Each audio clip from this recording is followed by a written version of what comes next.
தனம் தரும் கல்வி தரும் ஒரு நாளும் தளர்வறியா மனம் தரும் தெய்வ வடிவும் தரும் நெஞ்சில் பஞ்சமில்லா இனம் தரும் நல்லன எல்லாம் தரும் அன்பர் என்பவர்க்கே शक्ति मध्यमम् अस्मदाचार्य पर्यन्तम् वन्दे गुरुपरम्परा எல்லாருக்கும் வணக்கம். பிரசிடென்ட் அவர்களுக்கும் வைஸ் பிரசிடென்ட் அவர்களுக்கும் மற்றும் இந்த கோவில் நிர்வாக அதிகாரிகளுக்கும் உங்க எல்லாருக்கும் என்னோட வணக்கம். அலிகை அவர்களுக்கும் பிரியன் அவர்களுக்கும் இந்த மாதிரி எங்களுக்கு பேச ஒரு வாய்ப்பு, முக்கியமாக நம்மளோட பாரதத்தோட பெருமையை சொல்றதுக்கு இந்த அனுகிரகம் கிடைச்சது ரொம்ப சந்தோஷம். அதுவும் அவங்க எப்படி அரேஞ்ச் பண்ணியிருக்காங்கன்னா, முதல் நாள் இப்ப இந்த ஸ்லோகம் என்னன்னா, பரபிரம்மத்திலிருந்து ஆரம்பிக்கிறது. பராசக்தி மத்தியத்துல இருக்காங்க. குரு மூலம் தான் நமக்கு இந்த அறிவு கிடைக்கும். அந்த குரு பரம்பரையே நம்ம வணங்குறோம் அப்படிதான் அதோட அர்த்தம். அதே மாதிரி அவங்க கோவில்களும் அப்படிதான் வச்சிருக்காங்க. முதல் கோவில் சிவன் முனீஸ்வர கோவில், அங்க ஆரம்பிச்சு மத்தியத்துல முருகன், தண்டாயுதபாணி கோவில், இன்னைக்கு ருத்ரகாளி அம்மனான பராசக்தி சக்திக்கு மத்தியத்துல இருக்க குருவோட வழியில நம்ம இந்த ஒரு கலந்துரையாடல் பண்ணலான்னு இருக்கோம். முக்கியமா ரொம்ப சந்தோஷம், குழந்தைகளையும் கூப்பிட்டு வந்த பெற்றோர்களுக்கு ஸ்பெஷலா நான் மிகச்சிறப்பா நான் நன்றி சொல்லணும். குழந்தைகளுக்கு புரியாதுன்னு இல்லை, கட்டாயம் குழந்தைகளுக்கு புரியும். இந்த தலைப்போட முதல் கேள்வியே சின்ன வயசுல என்னோட குழந்தை சின்ன வயசா இருக்கிற போது ஒரு கேள்வி கேட்டான். இந்தியாவுக்கு கூட்டிட்டு வந்த போது, ஏன் இந்த நாட்டுல நிறைய ஏழைகள் இருக்காங்க, அந்த ஏழைகளுக்கு கவர்மெண்ட் ஏன் என்கிட்ட கேட்டான், பைசா யார் பிரிண்ட் பண்றாங்க? நான் சொல்றேன், கவர்மெண்ட் தான் பிரிண்ட் பண்றாங்க. அப்ப அவன் கேட்டா, நிறைய பிரிண்ட் பண்ணி எல்லாருக்குமே கொடுத்தா கஷ்டமெல்லாம் மாறிடும் இல்லையா அப்படின்னு கேட்டான். ஆமா, அது கரெக்டா தோணுச்சு. ஆனா எப்படி எனக்கு விளக்கம் சொல்றதுன்னு தெரியல. அதே கேள்விய 2 வருஷம் முன்னாடி, லாஸ்ட் இயர் 2013 அக்டோபர் மாசம் உங்களுக்கு எல்லாருக்கும் பேப்பர்லயோ இல்லாட்டி மீடியா சேனல் வழியோ நீங்க கேள்விப்பட்டிருப்பீங்க. யூஎஸ் கவர்மெண்ட், எல்லாரும் யூஎஸ் தான் ரொம்ப பணக்கார நாடு அப்படிதான் நம்ம எல்லாரோட மனசுலயும் வருது. கவர்மெண்ட்டுக்கு பைசா, அவங்களுக்கு எம்ப்ளாயர்ஸ்க்கு சேலரி பே பண்ண முடியாம ஒரு மாசம் சேலரி பே பண்ண முடியாம கவர்மெண்ட்டை க்ளோஸ் பண்ணிட்டாங்க. அது எப்படி சாத்தியம்? திருப்பி என்னோட பையன் கேட்டான், அது எப்படி கவர்மெண்ட்டுக்கு பைசா தீரும்? அவங்க தான் பேப்பர் தீர்ந்து போச்சா? அவனோட கேள்வி கவர்மெண்ட்டுக்கு பைசா தீர்ந்துருச்சுன்னா பிரிண்ட் பண்றதுக்கு அந்த பேப்பர் தீர்ந்து போயிடுச்சா? அதனாலதான் கவர்மெண்ட் சம்பளம் கொடுக்காம இருக்காங்களா அப்படின்னு கேட்டாங்க. அதே வேற ஒரு இடத்துல பேசுற போது ஒரு குழந்தை கேட்டுச்சு, தெய்வம் மகாலட்சுமி தான் எல்லாருக்கும் பணம் தருது, எல்லாருக்குமே மகாலட்சுமி பணம் கொடுத்தா யாருமே ஏழையா இருக்க மாட்டாங்கல்ல, எல்லாருமே சந்தோஷமா இருக்கலாம், ஏன் அந்த மாதிரி நடக்கிறது இல்லை? ஏன் கொஞ்சம் பேருக்கு அதிர்ஷ்டம்? அது பாருங்க, அந்த வார்த்தையில அதிர்ஷ்டம் இல்லையா? திருஷ்டம்னா கண்ணுக்கு பார்க்கக்கூடியது,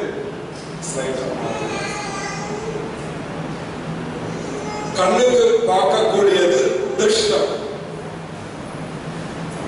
கண்ணுல பார்க்க முடியாததுதான் அதிர்ஷ்டம். நம்ம தமிழ்ல கூட சொல்லலாம் மச்சம் தான் அவனுக்கு அப்படிமா. அப்படின்னா தெரியாத இடத்துல மச்சம் இருந்தா அதிர்ஷ்டசாலி அப்படிமா.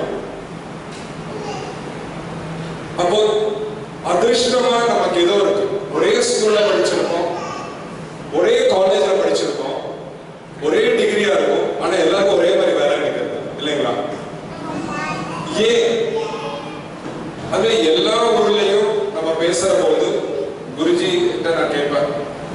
எனக்கு அது பெரும் பாக்கியம். குருஜி கூட பல இடங்கள்ல அவர் அஸ்ட்ராலஜி பண்றபோது கூட இருப்பேன். திரும்ப திரும்ப எல்லா இடத்துலயும் ஒரே பேட்டர்ன் என்னன்னா, எல்லாரும் கேட்கறது ஜாப் செக்யூரிட்டி. வேலை எனக்கு நிரந்தரமா இருக்குமா? நிரந்தரமா வேலை இருக்கிறவங்க அடுத்த கேள்வி கேட்பாங்க, எனக்கு விசா எல்லாம் எப்ப கிடைக்கும்? இந்த ஊர்ல இந்த பிஆர் பத்தி கேட்கறாங்க. யூஎஸ்ல கிரீன் கார்டை பத்தி கேட்கறாங்க. பேரெல்லாம் வேற, ஆனா தேவை ஒரே மாதிரி தான் இருக்கு. இது ரெண்டும் கிடைச்சதுன்னா அடுத்த கேள்வி, எப்ப சார் எங்களுக்கு வீடு கட்ட, சொந்தமா வீடு வாங்க முடியும்? இல்லைங்களா? வீடு கிடைச்சதுன்னா உடனே அடுத்த கேள்வி, எங்க பசங்க எல்லாம் நல்லா படிச்சு நல்ல டிகிரி வாங்குவாங்க. அப்புறம் அதுதான் அடுத்த பேட்டர்ன். அது முடிஞ்சதுன்னா பசங்களுக்கு வேலை கிடைக்கும். வேலை கிடைச்சா கல்யாணம் ஆகிறத பத்தி கேட்கறாங்க. கல்யாணம் ஆச்சுன்னா குழந்தைகள் பிறக்கிறத பத்தி கேட்கறாங்க. சோ இது அடிப்படை எல்லா ஊர்கள்லயும் எங்க போனாலும் எல்லா மனிதர்களும் இயற்கையாக இருக்கிறது. தெய்வம்ங்கிற இந்த மகாலட்சுமின்னு நம்ம சொல்றோம், சும்மா பிரிண்ட் பண்றது இல்லையா? ஏன்னு கேட்கிற போது அந்த பிரிண்ட் பண்ற பணத்துக்கு கட்டாய ஒரு வேல்யூ வேணும். அந்த வேல்யூ எல்லாருக்குமே தெரியும். அந்த வேல்யூ வர்க்க பேஸ் பண்ணி தான் கொடுக்குறாங்க. வர்க்க பேஸ் பண்ணி கொடுக்காம கிடையாது. இப்படி ஒருக்கா பேசுற போது வேறொரு மதத்துல இருக்கிறவர் என்கிட்ட ஒரு கேள்வி கேட்டார். அவர் சொன்னார், இதெல்லாம் தப்பு, இந்த நீங்க சொல்ற கருத்தெல்லாம் தவறு. எங்க மதத்துல என்ன சொல்றாங்கன்னா, தெய்வம் நினைச்சு தெய்வம் இஷ்டப்படிதான் ஒருத்தருக்கு லக்கு கொடுக்கும். அவருதான் தீர்மானிக்கிறார். ஒருத்தருக்கு கொடுக்கிறார், இன்னொருத்தருக்கு கொடுக்க மாட்டேங்கிறார். ஒருத்தருக்கு ஆரோக்கியம் கொடுக்கிறது, நோய் கொடுக்கிறது தெய்வத்தோட இஷ்டம் தான் அப்படின்னு சொன்னார். அப்போ அவர் என்கிட்ட கேட்டார், உங்க மதத்துல என்ன சொன்ன? நான் சொன்னேன், நான் பாரதத்துல இருந்து வந்திருக்கேன். பாரதத்துல மதமே கிடையாது. பாரதத்துல சாஸ்திரம், சயின்ஸ் தான் இருக்கு. முதல் சயின்ஸே தோன்றது பாரதத்துல. பாரதத்துல மட்டும் இந்த மாதிரி கிடையாது. ஏன்னா பாரதத்துல இந்த சயின்ஸுக்கு பேரு சனாதன தர்மம். தர்மம்னா எல்லா காலத்திலையும் எல்லா இடத்திலையும் ஒரே மாதிரி கான்ட்ரடிக்ஷன் இல்லாம, முரண்பாடு இல்லாம அந்த கருத்து எல்லாருக்கும் பொதுவாயிருக்கும். அவர் சொன்னார், எனக்கு விளங்கல அப்படின்னா. நான் சொன்னேன், நீங்க சொல்ற அந்த மதத்துல இருக்கிற மாதிரி தெய்வத்தோட இஷ்டப்படிதான் அப்படிதான் நடக்கும்னா அதுக்கு லாஜிக் இருக்கா? நம்மளோட வாழ்க்கையிலேயே அது ஒத்து போமா? நீங்க ஸ்கூல்ல படிக்கிறீங்க, டீச்சர் ஒரே கிளாஸ்ல படிக்கிறீங்க, ஒரு ரெண்டு பசங்க நல்லா ஒரே மாதிரி क्वेश्चनக்கு ஆன்சர் பண்ணிருக்காங்க. நான் அவங்ககிட்ட கேட்டேன், டீச்சர் உங்களுக்கு 10 மார்க்ஸ் அவுட் ஆஃப் 100 உங்க நெக்ஸ்ட் இருக்கிற ஆளுக்கு 85 கொடுக்குறாரு, நீங்க ஒத்துப்பீங்களா? அப்படின்னு எந்த பர்ஃபார்மன்ஸ் எல்லாம் பார்க்காம டீச்சர் டிசைட் பண்றாரு. நானா இஷ்டப்படுறேன், உனக்கு 90, உனக்கு 0, உனக்கு 10, நம்ம ஒத்துக்க மாட்டோம். அவர்கிட்ட நான் கேட்டேன், நீங்க வேலை செய்யற இடத்துல நீங்களும் ஒரு சாஃப்ட்வேர் இன்ஜினியர், இன்னொரு சாஃப்ட்வேர் இன்ஜினியர் இருக்கா, உங்க பாஸோட டிசிஷன், நான் உங்களுக்கு $1000 salary, உங்களுக்கு $10,000 salary அப்படின்னு கொடுத்தா நீங்க ஒத்துப்பீங்களா? ஒத்துக்கவே மாட்டோம் இல்லையா? நம்ம யாருமே ஒத்துக்க மாட்டோம். நம்ம எல்லாரும் என்ன சொல்றோம், பெர்ஃபார்மன்ஸ்க்கு தகுந்த மாதிரி நீங்க கொடுங்க. இத சொன்ன முதல் நாடு பாரத நாடு. பாரத நாடு என்ன சொல்லிருச்சுன்னா, நம்மளோட வாழ்க்கையில ஒவ்வொருத்தருக்கும் வாழ்க்கையோட நிலை வேறுபட்டு இருக்கு. அந்த வேறுபாடு நம்மளோட பெர்ஃபார்மன்ஸ். அந்த பெர்ஃபார்மன்ஸ்க்கு வேர்டு தான் கர்மா. கர்மான கிருங்கிற வார்த்தையில என்ன ஆக்ஷன் நம்ம பண்றோம், அந்த கர்மாவை பேஸ் பண்ணி தான் செல்வம் வருங்கிறதுக்காக தான் அதை வச்சிருக்காங்க. அப்ப அந்த அப்ப நம்ம பெர்ஃபார்மன்ஸ்க்கு salary பே பண்ற கரன்சியை பிரிண்ட் பண்ற போதும் அதுக்கும் ஒரு ஆதார சக்தி வச்சிருக்காங்க. அந்த ஆதார சக்தி தான் கோல்டு. இல்ல எல்லா நாடுகள்லயும் கோல்ட வச்சு அந்த கோல்டோட வேல்யூக்கு தகுந்த மாதிரி தான் பிரிண்ட் பண்றாங்க. இல்லாட்டி சும்மா பேப்பர் நிறைய இருக்குன்னு சொல்லிட்டு பணத்தை பிரிண்ட் பண்ணா அந்த பேப்பருக்கு வேல்யூவே இருக்காது.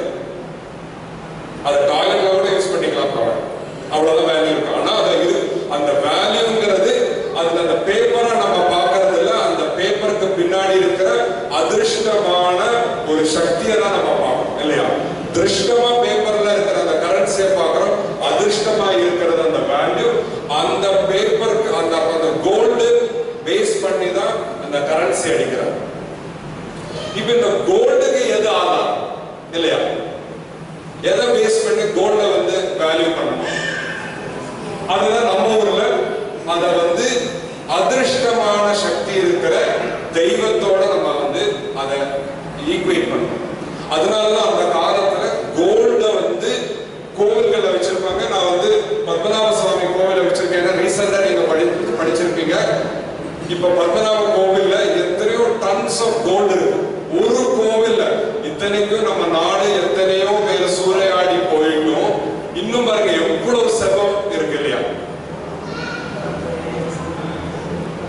அதான் டாலர்ல கூட இன் காட் வி ட்ரஸ்ட் அப்படின்னா இது எல்லாமே ஏதோ ஒரு கண்ணுக்கு தெரியாத ஒரு சக்தியை பேஸ் பண்ணி தான் நம்ம ஈக்குவேட் பண்ணிருக்கோம். அப்போ இந்த சக்திங்கிறது என்னன்னா, நம்ம ஆச்சாரியர்கள் என்ன சொல்லுங்க, இந்த சக்தியை உருவாக்கவோ அழிக்கவோ முடியாது, அத உருவம் தான் மாற்ற முடியும். அதனாலதான் நம்ம தேவிக்கு என்ன பேருனா கருமாறி உருமாறி இப்படிங்கிற பேர், மாறிங்கிற மாறி அம்மன் பேர் வச்சிருக்காங்க இல்லைங்களா? மாறுவது பல அர்த்தத்தில் சொன்னாங்க, மழைன்னு சொல்லுவாங்க, எப்படி வேணாலும். ஆனா சக்திங்கிறது மாறித்தான் இருக்கும், எந்த சக்தியும் மாறிக்கிட்டே தான் இருக்கும் இல்லையா? அதுதான் மாறி அம்மன் நம்ம சாஸ்திரமா அம்மனுக்கு பேர் வச்சிருக்கோம். சுத்தி பாருங்க எல்லாமே மாறிட்டு இருக்கிறது தானே. இப்போ இதுல பேப்பரா இருக்கிறது கூட முன்ன மரமா இருந்திருக்கு இல்லையா? அந்த மரமா இருந்தது மாறி இன்னைக்கு பேப்பரா இருக்கு. இன்னைக்கு பேப்பரா இருக்கிறது வேற, நாளைக்கு கார்பன் டை ஆக்சைடா மாறி, இப்படி மாறிட்டே இருக்கிற சக்தியை தான் நம்ம வந்து தெய்வமா இங்க வழிபடுறோம். ஆனா இந்த சக்திய எங்கிருந்து நமக்கு வருது? இயற்கை, பிரகிருதி, அதுல இருந்தா வருது. அப்ப எந்த நாட்டுல இயற்கை சக்தி நிறைய இருக்கோ அந்த இயற்கை சக்திய அப்படியே உருமாத்திடுவாங்க. மாத்தியாச்சுன்னா அந்த நாடு வந்து செல்வ சிறப்பா இருக்கும் இல்லைங்களா? அதுதான் நம்ம காமிக்கிறோம். பண்டைய காலத்துல என்ன பண்ணிருக்காங்கன்னா இந்த இயற்கை சக்தி அளவோட தான் மாத்திருக்காங்க. இன்னைக்கு நம்ம என்ன பண்றோம், அப்படியே உறிஞ்சி எடுக்கிறோம்.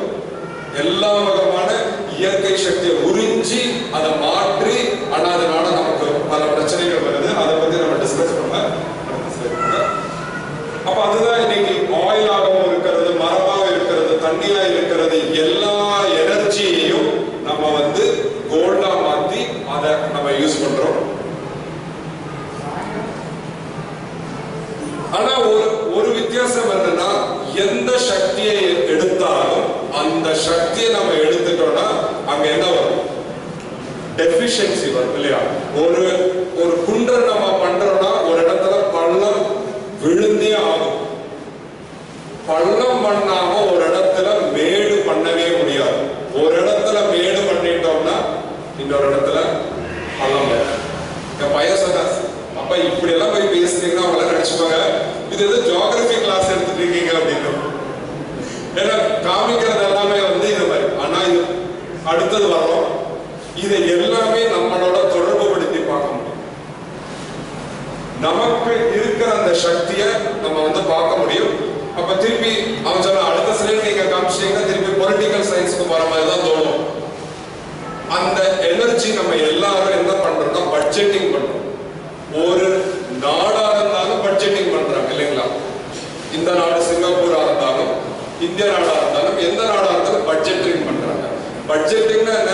ஒரே செலவத்தை எதுக்கெல்லாம் எப்படி எப்படி எவ்வளவு பர்சன்டேஜ்ல செலவு பண்ணலாம், ஆனா அது எல்லாமே வேற வேற லெவல்ல இருக்கும். அப்போ அதே மாதிரி நாடு மாறுதான் ஒவ்வொன்றும் கடைசியில தனி ஒரு மனுஷனா இருந்தாலும் ஒரு குடும்பமா இருந்தாலும் பட்ஜெட்டிங்கா நம்ம பண்றோம். அப்போ இது வந்து யூஎஸோட பட்ஜெட்டிங் பாத்தீங்கன்னா அவங்களுக்கு பாருங்க டெபிஷியன்ட் தான் இருக்கு. அப்போ பார்க்கிறதுக்கு அந்த நாடு ரொம்ப பணக்கார நாடு மாதிரி இருக்கு, ஆனா உண்மையாலுமே அவங்க டெபிஷியன்ட் இருக்கு. அப்போ ஆனா அவங்களோட பட்ஜெட்டிங்க பாத்தீங்கன்னா அவங்க எஜுகேஷனுக்கு 16%, மிலிட்டரிக்கு 60% கொடுப்பாங்க. ஆனா அதே மாதிரி எல்லா நாடுகளும் ஒரே மாதிரி சதவீதம் பண்ணாது இல்லைங்களா?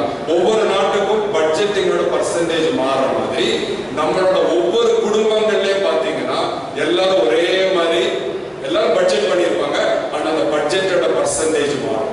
அந்த பட்ஜெட்டிங்கோட பர்சன்டேஜ் மாறதை வச்சுதான் ஒவ்வொருத்தரோட வாழ்க்கையும் நமக்கு அமையும்.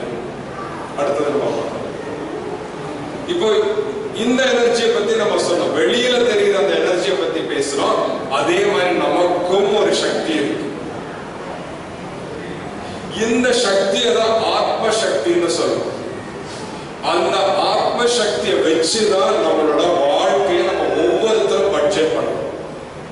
இப்ப என்னோட ஆத்ம சக்தியை வச்சு நான் இவ்வளவு பர்சன்டேஜ் என் வாழ்க்கைய நான் இவ்வளவு எனக்கு அறிவுக்கு நான் யூஸ் பண்ணுவேன், இவ்வளவு என்னோட திருமண வாழ்க்கைக்கு நான் யூஸ் பண்ணுவேன், இவ்வளவு என்னோட பேரண்டிங்க்கு நான் யூஸ் பண்ணுவேன், இவ்வளவு என்னோட என்ஜாய்மெண்ட்டுக்கு நான் யூஸ் பண்ணுவேன் அப்படின்னு எல்லாமே நான் பட்ஜெட் பண்ணி வந்திருக்கேன். எப்ப பட்ஜெட் பண்ணிருப்பேன்? எப்போங்க பட்ஜெட்டிங் எப்பங்க நடக்கும்? வருஷத்துக்கு நடுவில் நடக்குங்களா, கடைசியில நடக்குமா, முன்னாடி நடக்குமா? முன்னாடி தான் நடக்கும் இல்லைங்களா? அந்த மாதிரி நம்ம பிறக்கிறதுக்கு முன்னாடியே நம்ம பட்ஜெட்டிங் பண்ணிட்டு தான் வரோம். முன்னாடியே பட்ஜெட்டிங் பண்ணிட்டு பட்ஜெட்டிங் பண்றதை மறந்துட்டு அப்புறம் அடுத்தது நம்ம என்ன சொல்றோம்னா குறை காண ஆரம்பிச்சோம். அதை பத்தி பேசுறதுதான் இது அடுத்தது. இந்த சாஸ்திரம் எக்கனாமிக்ஸ் மாதிரி இருக்கு. முதல் நாடு திருப்பியும் எக்கனாமிக்ஸ் பேசுறது, எல்லா விதமான எக்கனாமிக்ஸ் பேசுற நாடு பாரத நாடு.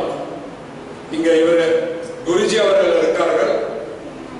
மாஸ்டர்ஸ் நமக்கெல்லாம் ஒரு மாஸ்டர் டிகிரி, நாளை எம்எஸ்சி மாஸ்டர்ஸ் இன் பயோகெமிஸ்ட்ரி தான். குருஜி அவர்களுக்கு 5 மாஸ்டர் டிகிரி இருக்கு எக்கனாமிக்ஸ்ல. பிஹெச்டி அவர் எக்கனாமிக்ஸ் பத்தி தான் பிஹெச்டி எடுத்திருக்காரு. அதனால எனக்கு கொஞ்சம் பயம், அவருக்கு முன்னாடி இதெல்லாம் பேசுறதுக்கு வர்றதுக்கு முன்னாடி கார்ல கேட்டு விட்டாச்சு. குருஜி நான் சொல்றதெல்லாம் கரெக்டா? இந்த பட்ஜெட்டிங் அதிருஷ்டமாவும் இருக்கும். ஆத்ம சக்தியில இருக்கிற அந்த பட்ஜெட்டிங் தான் நம்ம லக்ஷ்மின்னு சொல்றோம். அந்த சக்தி கரன்சின்னு நம்ம சொல்லலாம். கரன்சினா கரண்ட் மாதிரி போயிட்டு வந்துட்டே இருக்கும். அதாவது கரன்சிங்கிற அந்த வார்த்தைங்கிறதுக்கு அந்த லக்ஷ்மிக்கும் அதுதான். எல்லாருக்குமே தெரியும், லக்ஷ்மி நின்றுட்டே தான் இருப்பாங்க. உட்கார்றது எப்பன்னா பட்ஜெட்டிங் அப்ப தான் உட்கார்ந்து இருப்பாங்க. அப்போ அந்த எப்படி எந்தெந்த துறையில நம்ம பட்ஜெட்டிங் பண்றோமோ அதனாலதான் லக்ஷ்மிங்கிறது ஒரு லக்ஷ்மியை நம்ம வைக்கிறது இல்ல. எவ்வளவு லக்ஷ்மி வைக்கிறோம்? அஷ்டலக்ஷ்மி, 8 வைக்கிறோம். அந்த நம்மளோட எனர்ஜிய, அந்த சக்திய வாழ்க்கையில நம்ம ஒவ்வொருத்தரும் யூஸ் பண்ற சக்திய 8 பிரிச்சு வச்சிருக்கோம். நம்ம ஒவ்வொருத்தருக்கும் அஷ்டலக்ஷ்மிகள் இருக்கு, ஆனா அந்த லெவல் வேற. சிலவங்களோட லக்ஷ்மி, வித்யாலட்சுமி குண்டா இருக்கும். இன்னொருத்தரோட லைஃப்ல வித்யாலட்சுமி அப்படியே ஒல்லிய ஸ்லிம்மா பியூட்டியா அப்படி இருப்பாங்க. அப்படின்னா அவங்க படிப்பறிவு கம்மியா இருக்கும். இன்னொருத்தவங்களுக்கு ஜாஸ்தியா இருக்கும். நம்ம வேணா வெயிட்ட வேணா உடம்புல குறைச்சிக்கலாம், லக்ஷ்மி மட்டும் அவங்க குண்டா இருக்கணும். ஸ்லிம்மா இருக்க லக்ஷ்மியை பிடிக்காது இல்லையா? அப்போ தனலட்சுமி அது ப்ரொஃபஷன். அப்ப சிலவங்க என்ன பண்ணிருப்பாங்கன்னா பட்ஜெட்டிங் பிறக்கிறதுக்கு முன்னாடியே பட்ஜெட்டிங்ல நல்லா ப்ரொஃபஷனா இருக்கணும், மேனேஜர் பொசிஷன் மட்டும் இல்ல சிஇஓவா இருக்கணும் அப்படின்னு அவங்க பட்ஜெட் பண்ணிருப்பாங்க. அந்த மாதிரி அந்த பட்ஜெட்டிங் தான் அந்த அஷ்டலட்சுமி. இந்த எல்லா கம்பெனிலையும் பட்ஜெட்டிங் நடத்துறவங்க வந்து ஒரு ஆபீசர் இருப்பாங்க, பட்ஜெட்டிங் ஆபீசர். அது அக்கௌண்டன்டாவே இருக்கலாம். நம்மளோட சாஸ்திரத்துல அதை ஃபர்ஸ்டே சொல்லி வச்சுட்டாங்க. நமக்கெல்லாம் இந்த பட்ஜெட்டிங்ல ஹெல்ப் பண்ற ஆபீசரோட பேர் தான் சித்ரகுப்தன். சித்ரகுப்தன். சித்திரம்னா நம்ம மனசுல தோணக்கூடிய எண்ணங்கள். சித்திரம்னா படம். ஏதாவது ஒன்று சொல்லியாச்சு உங்க மனசுல எல்லாரோட மனசுல படம் வந்துடும். அமெரிக்கா அப்படின்னு சொன்னா எல்லாரோட அமெரிக்காவோட படம் மனசுல வரும். இந்தியா மனசுல வர்றது அந்த எண்ணம் தான் சித்திரம். அது குப்துனா சீக்கிரட்டா இருக்கும். அவங்க வீட்டுல எப்படி பட்ஜெட் பண்ணிருக்கோமோ அவங்களுக்கு தான் சீக்கிரட், மற்றவங்களுக்கு தெரியாது இல்லைங்களா? அந்த மாதிரி நம்ம பண்ற ஒவ்வொரு காரியங்களையும் பட்ஜெட் பண்ற ஆளு பேரு தான் சித்ரகுப்தன். அழகா அவருக்கு 2 வைஃப் வச்சிருக்காங்க. அதான் நம்ம பின்னாடி பேச போறோம் 10 நிமிஷத்துக்குள்ளார. ஏன் வந்து தெய்வங்களுக்கும் மனைவிமார் சிலவங்களுக்கு 1, 2. அதுல இங்க 2 பேர் இருக்காங்க. பேர்களெல்லாம் நம்ம விரிவா சொல்றதுல ஒரு மனைவி மூலம் 4 குழந்தைகள், 4 ஆண் பிள்ளைகள், இன்னொருத்தருக்கு 8. அப்ப அஷ்டலட்சுமியா இருக்கிறது இங்க நம்ம வந்து 12ஆ பார்க்கணும். அப்ப நம்ம பட்ஜெட் பண்ற போது அந்த எப்படி பட்ஜெட் பண்ணிருக்கோம்னு நமக்கு தெரியணும்னா நம்ம வந்து பிறக்கிறதுக்கு முன்னாடி பட்ஜெட் பண்ண இப்ப எப்படி தெரியும்? யார போய் கேட்கறது இல்லையா? நமக்கே தெரியல நம்ம எப்படி பட்ஜெட் பண்ணிருக்கோம். அப்படி அந்த பட்ஜெட்டிங் ரிப்போர்ட்டை பார்க்கறது தான் ஜோதிஷ சாஸ்திரம். எப்படி நம்ம பட்ஜெட் பண்ணி வந்திருக்கோம் இத தெரிஞ்சா முதல்ல என்னன்னா நம்ம குறையே பண்ண மாட்டோம், யாரையும் நம்ம திட்ட மாட்டோம். நான் அழகா பறக்கலைன்னா எங்க அப்பாட்ட போய் என்ன இப்படி பெற்று வச்சிருக்கீங்கன்னு கேட்க முடியாது. அவங்க வேணா நல்லா கலரா அழகா இருப்பாங்க, நான் வேணா கலர் குறைஞ்சு இருக்கலாம் இல்லையா? அதுக்கு யாரு காரணம்னா ஜெனடிக்ஸ் எல்லாம் அங்க வேலையாக ஆகாது. அது நான் போட்ட பட்ஜெட்டிங் தான். நான் வந்து முதல்ல என் உருவம் எப்படி இருக்கணும்னு பட்ஜெட் பண்ணி வச்சிருக்கேன். ஒரு நடிகையோ அவங்களும் அப்படிதான் பட்ஜெட் பண்ணி வச்சிருப்பாங்க எல்லாருமே. அப்போ அந்த மாதிரி அந்த பட்ஜெட்டிங்க அந்த சித்ரகுப்தன் பாத்தீங்கன்னா புக்கும் பேனாவும் வச்சிருப்பாங்க. ஒவ்வொரு தெய்வங்களுக்கும் ஒரு கையில ஒரு ஆயுதம் இருக்கும். சித்ரகுப்தன் வந்து கையில புக்கும் பேனாவும் தான் வச்சிருப்பாரு. சித்ரகுப்தன் யாருன்னா அவரோட மாமனார் யாருன்னா நமக்கெல்லாம் பிடிக்க கேட்டாலே பயம் வந்துடும், யமதர்மராஜா. இந்த மாமனாரும் மருமகனும் சேர்ந்துதான் நம்மளோட அக்கௌண்டிங் பார்த்துருவாங்க. நம்ம இறந்த பின்னாடி ஃபர்ஸ்ட் மாமனார் வீட்டு அழைப்பு இருக்கு நமக்கெல்லாம். அந்த யமதர்மராஜாட்ட போனதும் அவர் மருமகனை கூப்பிடுவார். இவன் வந்து இவனோட ஸ்டார்டிங் பேலன்ஸ் என்ன இருந்தது, எண்டிங் பேலன்ஸ் எப்படி இருந்தது, இவன் எவ்வளவு செலவு பண்ணியிருக்கான், கொஞ்சம் அக்கௌண்ட படின்னு சொன்னதும் இவர் வந்து அந்த அக்கௌண்ட படிப்பார். இவன் வந்து இவனோட ஸ்டார்டிங் பேலன்ஸ் இப்படி இருந்தது, நடுவுல இவ்வளவு செலவு பண்ணியிருக்கான், இப்ப எண்டிங் பேலன்ஸ் வந்து கம்மியா போச்சு.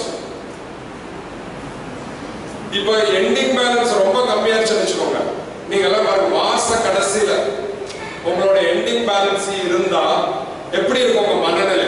ரொம்ப சந்தோஷமா இருப்பீங்களா, இல்லாட்டி மண்டை பிச்சுப்பீங்களா? நரகம் தான் இல்லையா? நமக்கு வருமானத்தை விட செலவு அதிகமா போய் கடைசியில பற்றாக்குறை வரும்போது நரகம் தான் இல்லையா? அதுதான் நரகமே தவிர இந்த பஜ்ஜி போண்டா போட்டு வறுக்கிற மாதிரி எண்ணெயில எல்லாம் போட்டு படங்கள்லாம் காமிக்கிறாங்க இல்லையா? அது வேற ஒண்ணும் இல்லை. அந்த எண்ணெய்ங்கிறது ஞானத்தை குறிக்கிறது. போட்டு எண்ணெயில போட்டு வறுக்கிற மாதிரி கருட புராணம் சொல்லுது இல்லைங்களா? அதோட உண்மையான அர்த்தம் என்னன்னா, அப்ப வந்து நமக்கு வந்து எண்ணெயில போட்டு வறுக்கிற மாதிரி சுட சுட ஞானம் அப்ப வந்து தோணும். ஐயோ ஒழுங்கா பட்ஜெட் பண்ணணும் இப்போ, அதுக்காக தான் அந்த மாதிரி சிம்பாலிக்காக காமிச்சிருக்காங்க. ஆனா அதே நேரத்துல எண்டிங் பேலன்ஸ் வந்து நிறைய இருக்குன்னு வச்சுக்கோங்க, எப்படி இருக்கும்? எவ்வளவு சந்தோஷமா இருக்கும் இல்லையா? அதுதான் ஸ்வர்க்கம். இது வந்து நடக்குது. அப்புறம் நம்ம அடுத்தது திருப்பி பிறப்பெடுக்கிற போது பட்ஜெட் பண்ணி நம்ம வர்றோம். காலேஜில் அட்மிஷன் கிடைக்கிற மாதிரி தான். நம்ம கூட படிச்சவங்களுக்கு எல்லாம் ஒரே கிளாஸ்ல படிச்சிருப்போம். ஒருத்தன் வந்து ஐஐடி போயிருப்பான், ஒருத்தர் லோக்கல் காலேஜ்ல படிச்சிருப்போம், ஒருத்தருக்கு வேலையெல்லாம் இருக்கும் இல்லையா? என்ன காரணம்? எண்டிங் பேலன்ஸ் காலேஜ்ல என்ன இருக்கும், ஸ்கூல்ல என்ன இருக்கும்? மார்க் இல்லையா? அந்த மார்க் தான் எண்டிங் பேலன்ஸ், அதை வச்சுதான் கிடைக்குது.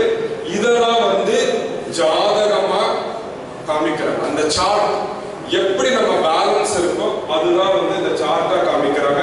இந்த லக்னம், அப்புறம் இது வந்து மேஷ ராசி, இது சிம்ம ராசி அப்படின்னு சொல்ற கருத்துக்கள் எல்லாம் நம்ம எப்படி பட்ஜெட் பண்ணி வந்திருக்கோம். இனி அந்த பட்ஜெட்டை மாற்ற முடியுமா?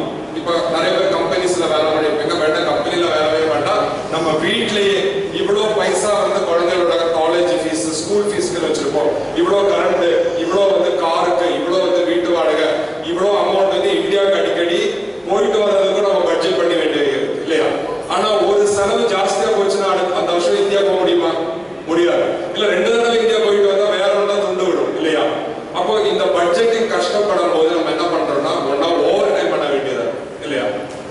ஓவர் டைம் பண்ணி நம்ம திருப்பியுமே அந்த எனர்ஜி இருந்தாதான் நம்மனால வந்து எதுல நமக்கு பற்றாக்குறை இருக்கோ அதை கொண்டு வர முடியும். அதுதான் இந்த ஹாரோஸ்கோப்ங்கிறது. இதெல்லாம் சயின்டிபிக்கா நடந்தது ஒண்ணு இல்லையா? இதெல்லாம் எப்படி நம்புறது? அதான் எல்லாருக்குமே தோணும். ஆனா இத பாத்தீங்கன்னா பாருங்க, இத வந்து ஒவ்வொரு கிரகம் அந்த கிரகத்துக்குரிய வீடுன்னு சொல்ற மாதிரி, இது வந்து சூரியன், புதன், சுக்கிரன், அப்புறம் செவ்வாய், ஜூபிட்டர், சாட்டர்ன். இப்ப நம்ம சோலார் சிஸ்டத்தை படிக்கிறோம், பசங்கள்லாம் இருக்காங்க இல்லையா? சன்னுக்கு அடுத்த கிரகம் எது? After Sun it is Mercury. After Mercury Venus. Venus அடுத்து நம்ம எர்த் வைக்கிறோம். ஆனா அங்கதான் அப்சர்வர், நம்ம தான் அப்சர்வ் பண்றதுனால இங்க எர்த்த போடுறோம். எர்த்துக்கு அடுத்தது மார்ஸ், அப்புறம் ஜூபிட்டர், சாட்டர்ன் வரும் இல்லையா? சோலார் சிஸ்டம் இன்னைக்கு நம்ம என்ன கண்டுபிடிச்சிருக்கோமோ அது கரெக்டா எங்க இருக்குங்க? இது பியூர் சயின்ஸா இருக்கு. ஆனா எல்லாரும் என்ன தப்பா ஜோதிடத்தை பத்தி நினைக்கிறாங்கன்னா, எப்படி வந்து வெளியில இருக்கிற சூரியன், எப்படி இருக்கிற சந்திரன் நம்மளை கண்ட்ரோல் பண்ணுது, அதோட அர்த்தம் இல்ல. நம்மளோட இதெல்லாம் வந்து ஒரு பேட்டர்ன் பேஸ்டா வச்சிருக்காங்க. எப்படி பிரம்மாண்டம் இருக்கோ ததா பிண்டே யதா பிண்டே ததா பிரமே ஃபங்க்ஷன் ஆகுதோ அதேதான் இந்த பிரபஞ்சத்துல இருக்கு. அங்க எப்படி எல்லாமே அமைஞ்சிருக்கோ அதே மாதிரிதான் இங்கே அமைஞ்சிருக்கு அப்படிங்கிறது. அப்போ அதுல ஒவ்வொன்றும் பாத்தீங்கன்னா அதெல்லாம் தான். இப்ப பர்சனாலிட்டி இம்ப்ரூவ்மெண்ட்னா அது இதுல இந்த எனர்ஜி. அப்ப அதுதான் வந்து என்ன சொல்லுவாங்கன்னா, இந்த கிரகம் நல்ல சக்தி வாய்ந்ததா இருக்கு, உங்க இதுல இந்த மார்ஸ் வந்து சக்தி குறைஞ்சிருக்கு, அதனாலதான் கல்யாணம் ஆகிறது இல்லை அப்படின்னு எல்லாம் சொல்றது என்னன்னா, ஒவ்வொன்றுக்கும் எவ்வளவு எனர்ஜி பர்சன்டேஜ் நம்ம போட்டு வச்சிருக்கோமோ அதுக்கு தகுந்த மாதிரி நம்மளோட வாழ்க்கை இருக்கும். அப்போ ஒருத்தருக்கு வந்து நல்ல ப்ரொஃபஷன் இருக்கும், ஆனா கல்யாணம் லேட் ஆகும். என்ன காரணம்? யாரோட தவறு? நம்ம தான் அப்படி பட்ஜெட் பண்ணி வச்சிருக்கோம் இல்லையா? நம்ம என்ன பண்றோம்னா, ப்ரொஃபஷன் நல்லா இருக்கணும்னு சொல்லிட்டு இருக்கிற எனர்ஜிய ஒரு இதுல அதிகப்படுத்தி இருக்கோம். ஒரு இதுல மேடு பண்ண இன்னொரு இடத்துல என்ன வருங்க? பள்ளம். ஒரு இடத்துல மேடு பண்ணியாச்சுன்னா டெஃபினட்டா பள்ளம் வரும். அதான் அப்ப நான் சொன்ன அந்த ஜியோகிராஃபிங்கிற சயின்ஸ் நம்ம வாழ்க்கையிலே வரும். அதனாலதான் நல்ல ஆரோக்கியமா ஒருத்தர் இருப்பாங்க. ஆனா அவங்களுக்கு பார்த்துச்சுன்னா அவங்களுக்கு என்ன குறை இருக்கணும்னா, ஐயோ எனக்கு ஆரோக்கியம் நல்லா இருக்கு, ஆனா எனக்கு வந்து ப்ரொஃபஷன் நல்லா இல்லை அப்படின்னா. ப்ரொஃபஷன் நல்லா இருந்தா நல்ல வேலை இருக்கு, எல்லாமே இருக்கு, ஆனா எனக்கு கல்யாணம் ஆக மாட்டேங்குது அப்படின்னு அடுத்த சொல்லுவோம். கல்யாணம் ஆச்சுன்னா எல்லாமே நல்லா இருக்கும், ஆனா குழந்தை பாக்கியம் இல்லைன்னு. அப்ப என்ன ஆயிருதுன்னா, அந்த பட்ஜெட்டிங் நம்ம தான் பண்ணி வச்சிருக்கோம். அது நம்ம தான் பண்ணி வச்சுட்டு நம்ம என்ன சொல்றோம்னா மத்தவங்க குறை சொல்றோம்.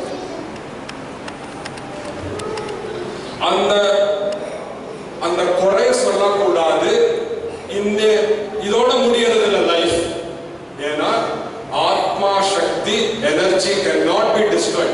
இந்த பிரபஞ்சத்துல பார்க்கிற எந்த சக்தி அழிவில்லாதது, அது உருமாறிட்டே தான் இருக்கும். இப்ப என் கையில இருக்கிற ஸ்பீக்கர், இந்த இதுல இருக்கிற மெட்டல் கூட யாருமே உருவாக்குறது கிடையாது. இது அழிக்கவும் முடியாது. அது இன்னொரு உருவம் தான் மாறி போகும். அதே மாதிரி நமக்கு இருக்கிற அந்த ஆத்ம சக்தி இன்னொரு உடல் மாறி இப்படி மாறிட்டே இருக்கும். அப்போ இந்த மாதிரி நம்ம ஞானம் எல்லாம் எதுக்கு உதவும் அப்படின்னு கேட்டாச்சுன்னா இந்த ஜென்மத்தோட நமக்கு நிக்கிறது இல்லை வாழ்க்கை.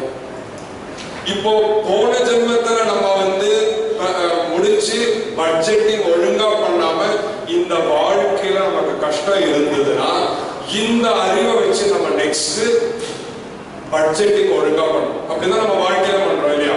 இந்த மாசம் ஒழுங்கா பட்ஜெட் பண்ணாம தேவையில்லாம செலவுகளை பண்ணி நம்ம என்ன லேர்ன் பண்ணிக்கிறோம், அடுத்த மாசம் ஒழுங்கா நம்ம அந்த பட்ஜெட்டிங்க பண்ணணும் அப்படின்னு நம்ம தீர்மானிக்கிற மாதிரி தான் இந்த வாழ்க்கையை இந்த மாதிரி நம்ம அதுக்கு ஒரு விழிப்புணர்வு நமக்கு இருக்கணும் அப்படின்னு சொல்லிதான் இந்த கருத்துக்களை நம்ம சொல்றோம்.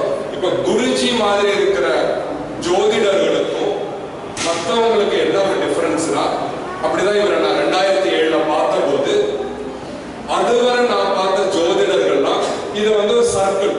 எல்லாருமே திரும்பி குழந்தைகள் எல்லாம் நம்ம எல்லாருமே படிச்சிருக்கோம். அந்த சர்க்கிளுக்கு 360 டிகிரிஸ் இருக்கும். அந்த 360 டிகிரி ஒவ்வொரு கட்டமும் 30 டிகிரிஸா இருக்கும். So 360 divided by 12 360 divided by 30 is equal to 12. அதனாலதான் அந்த 12 கட்டங்கள் வருது. கொஞ்சம் 2 ஸ்லைட் பேக் போறீங்க. ஆனா குருஜி மாதிரி ஒருத்தர் தான் பழைய காலத்துல ரிஷிமார்கள்லாம் சொல்லி வச்ச அந்த கால்குலேஷனை இவர் மாதிரி ஒருத்தர் தான் பண்றாரு. அந்த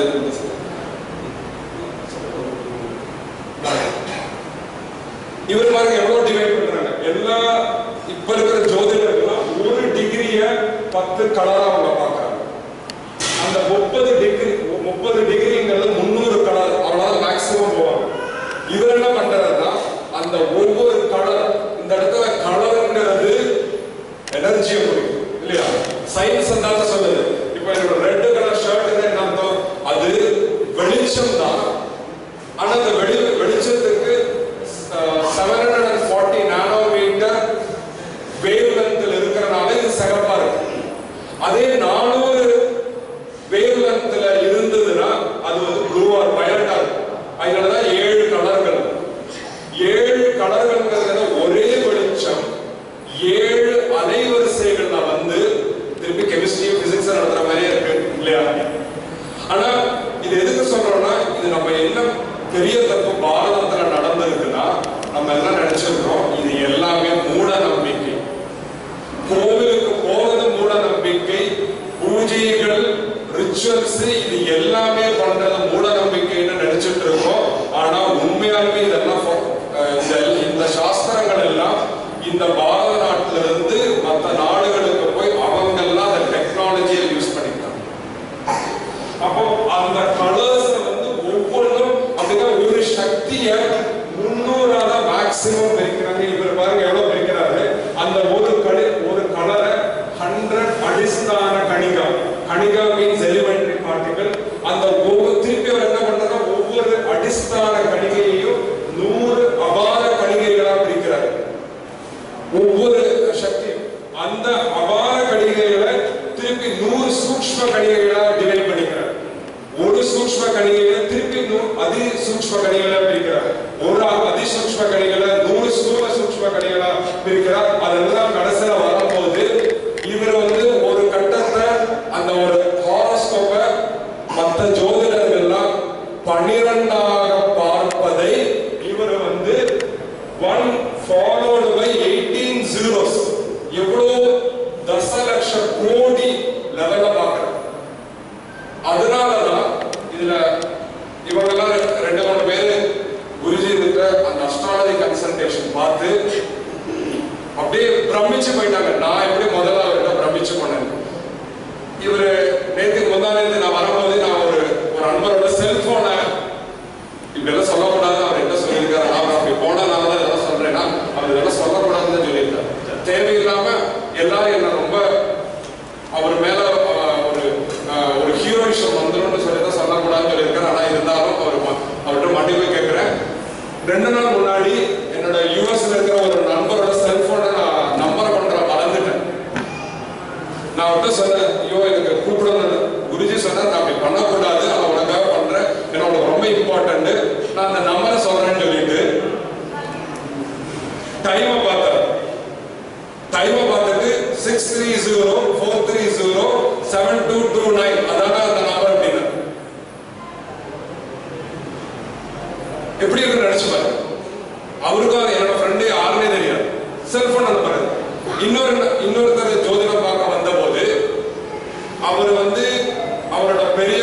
பசங்க வந்து 2 பேர் இருப்பாங்க, இந்த மாவட்டத்துல இருக்காங்க.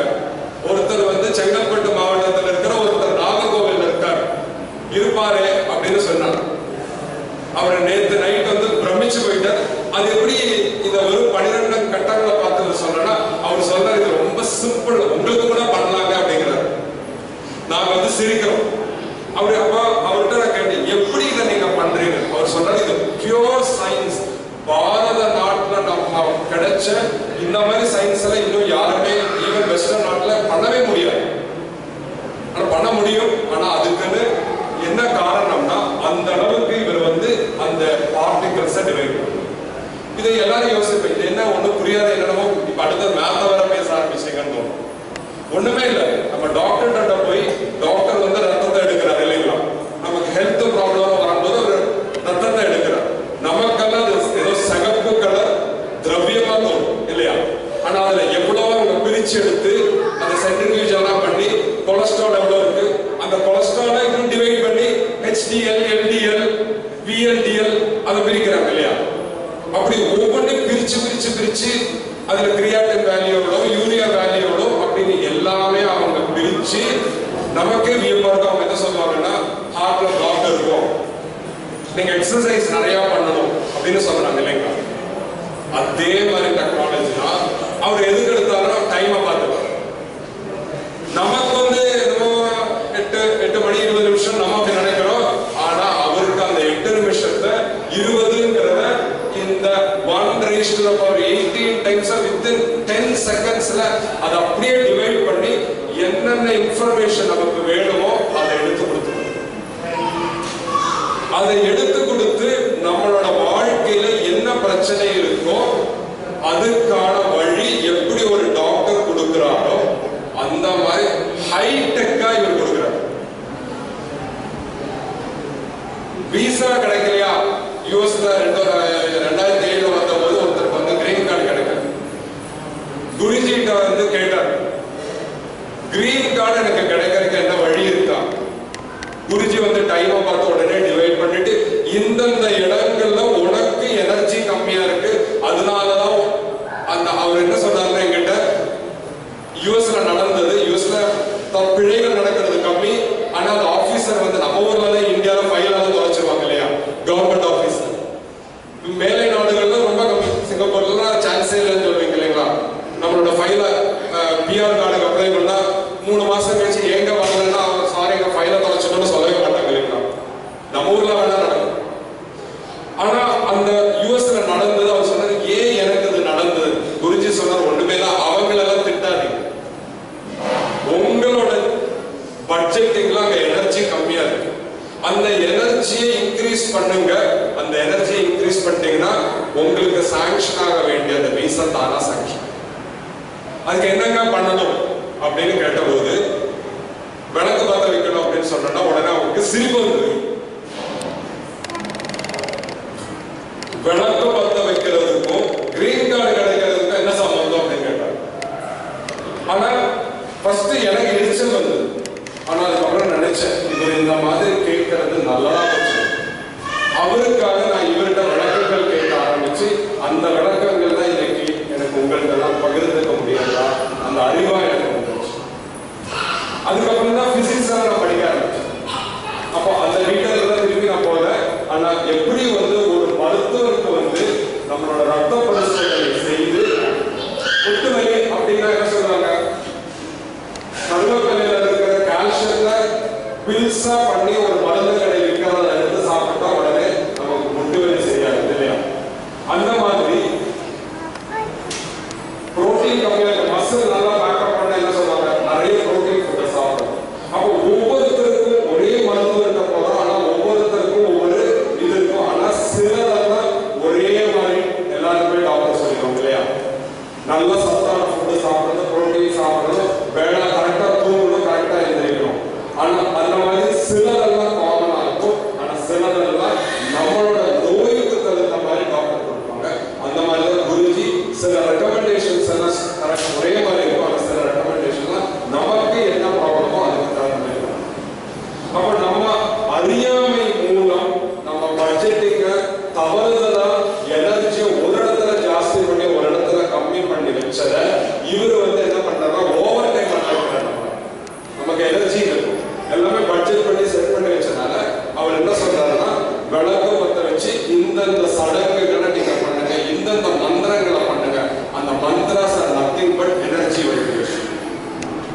அந்த எனர்ஜி வைப்ரேஷன் தான் நமக்கு எந்தெந்த பள்ளங்களை கிரியேட் பண்ணி வச்சிருக்கோமோ அந்த பள்ளங்கள் எல்லாம் நிரப்பி அந்த எனர்ஜி வந்து திருப்பி வரும்போது நம்ம வாழ்க்கையில நினைச்ச காரியம் நடக்குது. எப்படி நம்ம உடம்புல ஒரு வைட்டமின் சத்து குறையிற போது அதுக்கான கஷ்டம் நமக்கு வருது இல்லையா உடம்புல, ஆனா அந்த வைட்டமின் சத்து திருப்பி நம்ம உடம்புக்கு கொடுக்கிற போது திருப்பி நமக்கு எந்த ஃபங்க்ஷனாலிட்டி இல்லாம போகுதோ அந்த ஃபங்க்ஷனாலிட்டி வர்ற மாதிரி நம்ம ஒவ்வொருத்தருக்கும் பட்ஜெட்டிங்ல நிறைய குழிகள்லாம் இருக்கிற போது அது எல்லாமே நம்ம கஷ்டங்களா பார்க்கலாம். ஆனா அந்த கஷ்டங்களை உடனே வீட்டுல மற்றவங்களை போய் நம்ம போட சொல்லி அதான் ஃபர்ஸ்ட் நாள் அன்னைக்கு லெக்சர் பண்ற போது ஹஸ்பண்ட் ஒய்ஃபுக்கு சண்டை இருந்ததுன்னா திட்டிகிட்டே இருப்பாங்க. எங்க அப்பா பண்ண தப்ப உன்னை போய் கல்யாணம் பண்ணி வச்சுட்டாங்க அப்படின்னு ஒய்ஃபும் சொல்லுவாங்க, ஹஸ்பண்டும் சொல்லுவாங்க. அது யாரோட குறையும் இல்லை, நம்மளோட எனர்ஜி வைப்ரேஷனுக்கு தகுந்த மாதிரி தான் நமக்கும் வாழ்க்கையில பார்ட்னரா அமையும். ஆனா அந்த எனர்ஜி வைப்ரேஷனை கரெக்டா இருக்கிறதுக்கு தான் அந்த ஜாதகத்தை மேட்ச் பண்றோம். இதெல்லாம் அறிவு இல்லாமலாம் கிடையாது. இன்னைக்கு வந்து நம்ம என்ன நினைச்சுக்கிறோம்னா ஜாதகத்தை மேட்ச் பண்றது, செவ்வாய் தோஷம், இந்த தோஷம், அந்த தோஷம் எல்லாம் சொல்லி மேட்ச் பண்றது மூட நம்பிக்கைன்னு இன்னைக்கு எல்லாம் நம்ம நினைச்சோம். ரெண்டு பேரோட மனப்பொருத்தம் தான் முக்கியம்னு நம்ம இன்னைக்கு பேசுறோம். அப்படி பொருத்தம் மட்டும் முக்கியமாக ஒரு மேரேஜுக்கு சக்சஸா இருந்தா மனப்பொருத்தம் மட்டுமே மேட்சிங்கா பாக்குற யூஎஸ் மாதிரிங்கிற நாடுகள்ல டைவர்ஸ் ஜாஸ்தியா இருக்கணுமா ரொம்ப கம்மியா இருக்கணுமா? கம்மியா தானே இருக்கணும். ஆனா எங்க அதிகமா இருக்கு அந்த மாதிரி நாடுகள். ஆனா நம்மளோட அந்த மன பொருத்தத்தை வந்து இன்டைரக்டா எப்படி பட்ஜெட் பண்ணி இருக்காங்க அப்படின்னு இந்த எனர்ஜி சயின்ஸ் தெரிஞ்ச ஒரு அஸ்ட்ராலஜர் தான் கரெக்டா சொல்ல முடியும். ஆனா நம்ம போய் எப்படி இந்த ஆள்கிட்ட காசை நல்லா வசூலிக்கலான்னு ஒரு ஜோதிடத்தை போனா அவருக்கு அது தெரியாது. அவருக்கு என்ன சயின்ஸ் தெரியும், எப்படி மத்தவங்கள்ட்ட நிறைய காசை வாங்கலாம்னு தெரியாம போனா இந்த நாலேஜ் நமக்கு கரெக்டா இருக்கு. அதனாலதான் நம்ம சாஸ்திரத்துல இந்த மாதிரி எனர்ஜி சயின்ஸ் ஆயுர்வேதமா இருந்தாலும் ஜோதிஷ சாஸ்திரமா இருந்தாலும் அத வியாபாரம் பண்ணாம தட்சிணையா வாங்குறவங்க மட்டும்தான் இந்த எனர்ஜி சயின்ஸை கரெக்டா சொல்லணும். அந்த மாதிரி எனக்கு தெரிஞ்சு ஒரே ஒரு ஆளை நான் இன்ன வரை பார்த்திருக்கேன், அதுதான் குருஜி. நமக்கெல்லாம் உண்மையாலுமே பெருமை தான், உண்மையாலுமே பாக்கியம் தான் இந்த மாதிரி ஒருத்தரை நம்மளுக்கு வந்து இந்த மாதிரி சிங்கப்பூர்ல கொண்டு வந்து.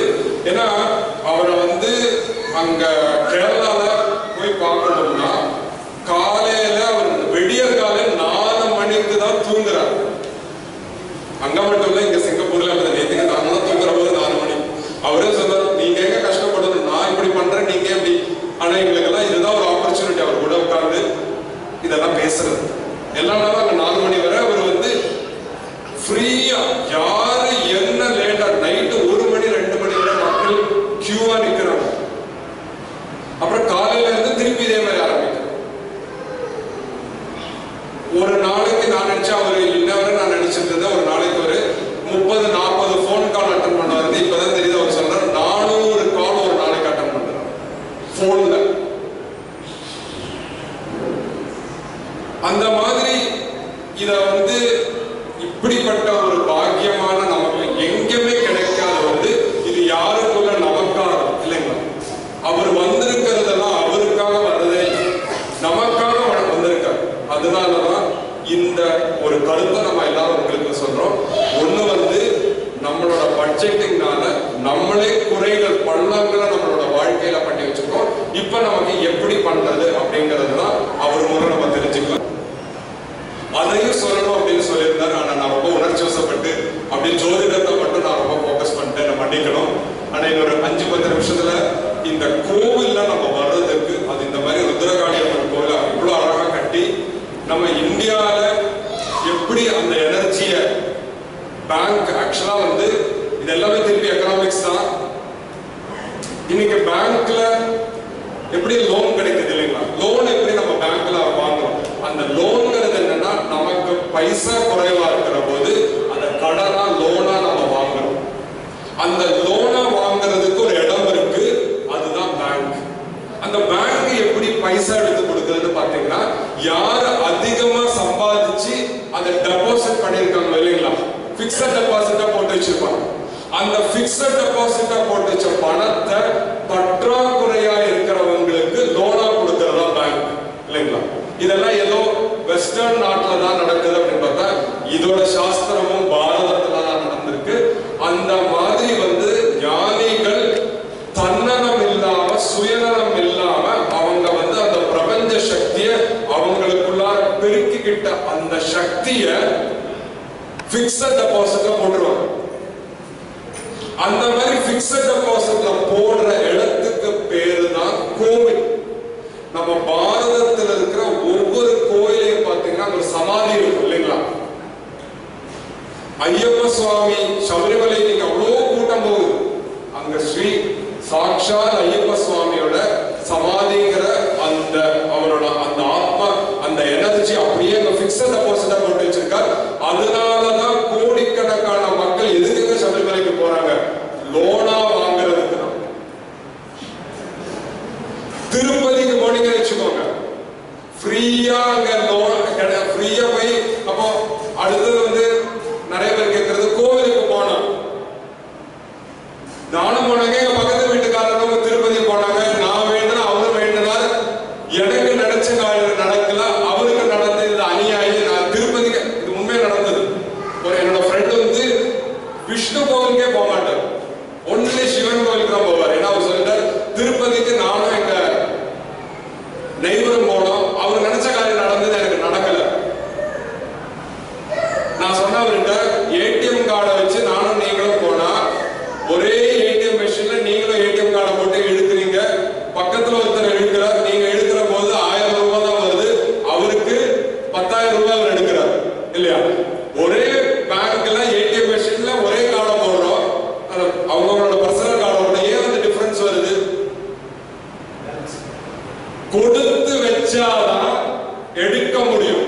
அதனால நம்ம ஊர்ல என்ன பழமொழி, அதிர்ஷ்டமா கொடுத்து வச்ச வேண்டாம் நீ, என்ன அர்த்தம் பாருங்க இல்லையா? அந்த கொடுத்து வச்சதுங்கிறதோட அர்த்தம் அவங்க எனர்ஜிய டெபாசிட் பண்ணி வச்சிருக்காங்க, அதை எப்ப வேணாலும் போய் அவங்க எடுத்துக்கலாம். அப்ப கோவிலுக்கு போற போது ஒரு பேங்குக்கு போனா எல்லாருக்கும் ஒரே மாதிரி லோன் அப்ளிகேஷன் தான் போடுறோம் இல்லையா? ஒரே மாதிரி ஃபார்ம் தான் கொடுக்குறாங்க, ஆனா எல்லாருக்கும் ஒரே மாதிரி கிடைக்குதா? கிடைக்கிறது. ஏன் கிடைக்கிறது இல்ல? கிரெடிட் ஹிஸ்டரியை பாக்குறாங்க. அந்த மாதிரி தான் நம்ம அந்த லோனை வாங்கி திருப்பி அடைக்கிறோம். அடைக்காத போது லோன் ஆபீசர் பின்னாடி வராரு இல்லைங்களா? அந்த மாதிரி லோன் ஆபீசர் தான் சாக்ஷாத் சனி பகவான். அதனாலதான் லோன் ஆபீசர் எல்லாரும் அரண்டுறாங்க இல்லைங்களா? ஏன் அரண்டுறோம்? லோன் ஆபீசர் வர்றாருன்னு நோட்டீஸ் இமெயிலா இருந்தாலும் போனா இருந்தாலும் நமக்கு பயம். கிரகங்கள்ல எந்த ஆபீசருக்கு மேல நமக்கு அதிக பயம்? சனி. சனி 7 நாட்டு சனின்னு சொல்றாங்க. நான் ஒரு பயோடெக் கம்பெனில ஒர்க் பண்றேன். ஒவ்வொரு வருடமும் எங்களுக்கு ஏப்ரல் தான் எல்லா எம்ப்ளாயிஸ்க்கும் பயங்கர பயம். ஏன்னா அந்த ஏப்ரல் மாசத்துல யூகேல இருந்து நாங்களே ஃபிளைட் டிக்கெட்டை கொடுத்து 2 ஆபீசர்களை வரவழைக்கிறோம். வந்தா குற்றம் குறையதான் கண்டுபிடிப்பாங்க, ஃபுல்லா போட்டு எங்களை பிழிஞ்சு எடுத்துருவாங்க. அது அந்த 7.5 நாள் எங்களுக்கு நடக்குது. 1 வீக்கோ அதுதான் 7 சனி. அப்ப எங்கெல்லாம் நாங்க டெபிஷியன்ட் பண்றோமோ அதுல எல்லாம் எனர்ஜி எடுத்துற மாதிரி நம்ம எந்தெந்த கோவில் எல்லாம் போய் நம்ம லோனா வாங்கி இருக்கோமோ அதை ஃபர்ஸ்ட் எடுத்துருவார் சனி பகவான். அப்ப லோன் ஆபீசர்ஸ் நம்ம கொடுக்காத லோனை எடுக்கிற போது எது அதிகமா இருக்காதான் ஃபர்ஸ்ட் எடுப்பாங்க. வெளியில காரை பார்த்தாங்க ஃபர்ஸ்ட் கார் எடுத்துட்டு போயிடுவாங்க. அப்படி ஒவ்வொன்றா கட்டுற மாதிரி 7 சனி வரும்போது சிலவங்களுக்கு ஆரோக்கியம் போயிடும் இல்லையா? திடீர்னு நல்லா தான் இருந்திருக்காங்க, என்னன்னு தெரியல, ஒரு நெஞ்சு படபடக்க ஆரம்பிச்சது, டாக்டர் போனா அதுதான் சொல்றாங்க. அதெல்லாம் ஒண்ணுமே இல்லை. காரணம் என்னன்னா அங்க அடைக்காத லோன் ஆரோக்கியமா இருக்கிறனால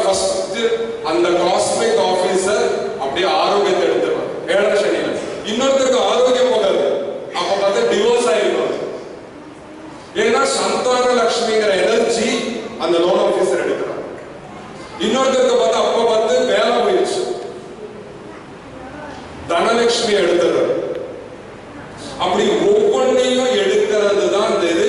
அதனாலதான் கோவில்ங்கிறது எல்லாருமே நம்ம போறது எனர்ஜியை வாங்கிக்கிறதுக்கு. அந்த எனர்ஜியை தான் இதுல எல்லாருக்கும் நமக்கு எல்லாருக்கும் பெரிய குழப்பம் என்ன, தெய்வம்ங்கிறது கருணை உள்ளவர் தானே. ஆனா ஏன் பாகுபாடு இருக்கு அப்படின்னு பார்த்தா மெயின் காரணம் நமக்கு ஒரு வித்தியாசம் தெரியல. அதனாலதான் இந்த குழப்பம். அப்பா அம்மா மாதிரிதான் எல்லா வீடுகள்லயும் அப்பா ரொம்ப ஸ்ட்ரிக்டா இருப்பாரு, அல்லாட்டி அப்பா கண்டிஷனே இல்லாம கொடுத்துருவாங்க. முக்காவாசி வீடுகள்லாம் நான் பார்த்தேன் அம்மா தான் கண்டிஷனா இருப்பாங்க. படிச்சாதான் நான் சாப்பாடு போடவே வைப்பாங்க இல்லையா, ஸ்ட்ரிக்டா இருப்பாங்க. நிறைய வீடுகள் இப்ப இருக்கிற அம்மாவெல்லாம் பார்த்தா ரொம்ப ஸ்ட்ரிக்ட். இப்ப எங்க வீட்லயே அப்படிதான். நான் கூட சொல்ல பரவாயில்ல, அவன் மெதுவா படிப்பான், நானும் அப்படிதான். 10th எல்லாம் நான் ரொம்ப மார்க் கம்மியா தான் வந்தேன், பின்னாடி எல்லாம் நான் படிச்சு பண்ணணும் வைஃப் விட மாட்டாங்க. அந்த அந்த இரண்டு தத்துவங்கள் தான் ஆண் பெண் அப்படின்னு வச்சிருக்காங்க. அப்போ ஆண் ரூபத்துல புருஷா, பெண் ரூபத்துல பிரகிருதி, அத சக்தி அப்படின்னு சொல்றாங்க. அப்போ அந்த சக்தி அதை குறிக்கிறதுக்கு தான் அந்த ஆணும் பெண்ணும் சேர்ந்து இருக்கிற சக்தி தான் சிவசக்தி. அப்போ இந்த இடத்துல புருஷன்கிற அந்த பரபிரம்மத்தை நம்ம கும்பிட்டா நமக்கு அது நம்ம வேண்டியதை கிடைக்காது. அதனாலதான் சக்தி வழிபாடுங்கிறது நம்மளோட இதெல்லாம் வருது. ஏன்னா எனர்ஜி தான் நமக்கு முதல்ல வேணும் இல்லையா. நம்மளோட வாழ்க்கை நல்லா இருக்குன்னா ஃபர்ஸ்ட் எனர்ஜியை வேணும். அதனாலதான் அந்த சக்தியோட உருவகத்தை தான் மனைவியா வச்சிருக்காங்க, ஆண் பெண்ணுன்னு வச்சிருக்காங்க.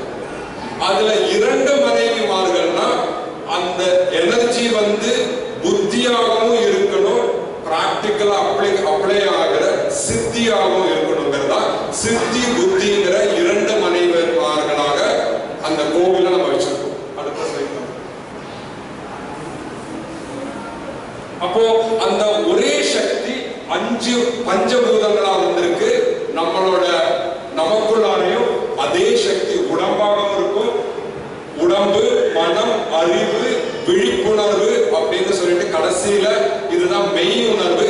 இதுதான் ஆண் தத்துவம், இதுதான் பெண் தத்துவம். இந்த நாளும் இது சேர்ந்து இருக்கிற கை மாதிரி தான் கோவில்கள்ல ஆண் உருவமும் பெண் உருவமும் வச்சு நம்ம வழிபடுறோம்.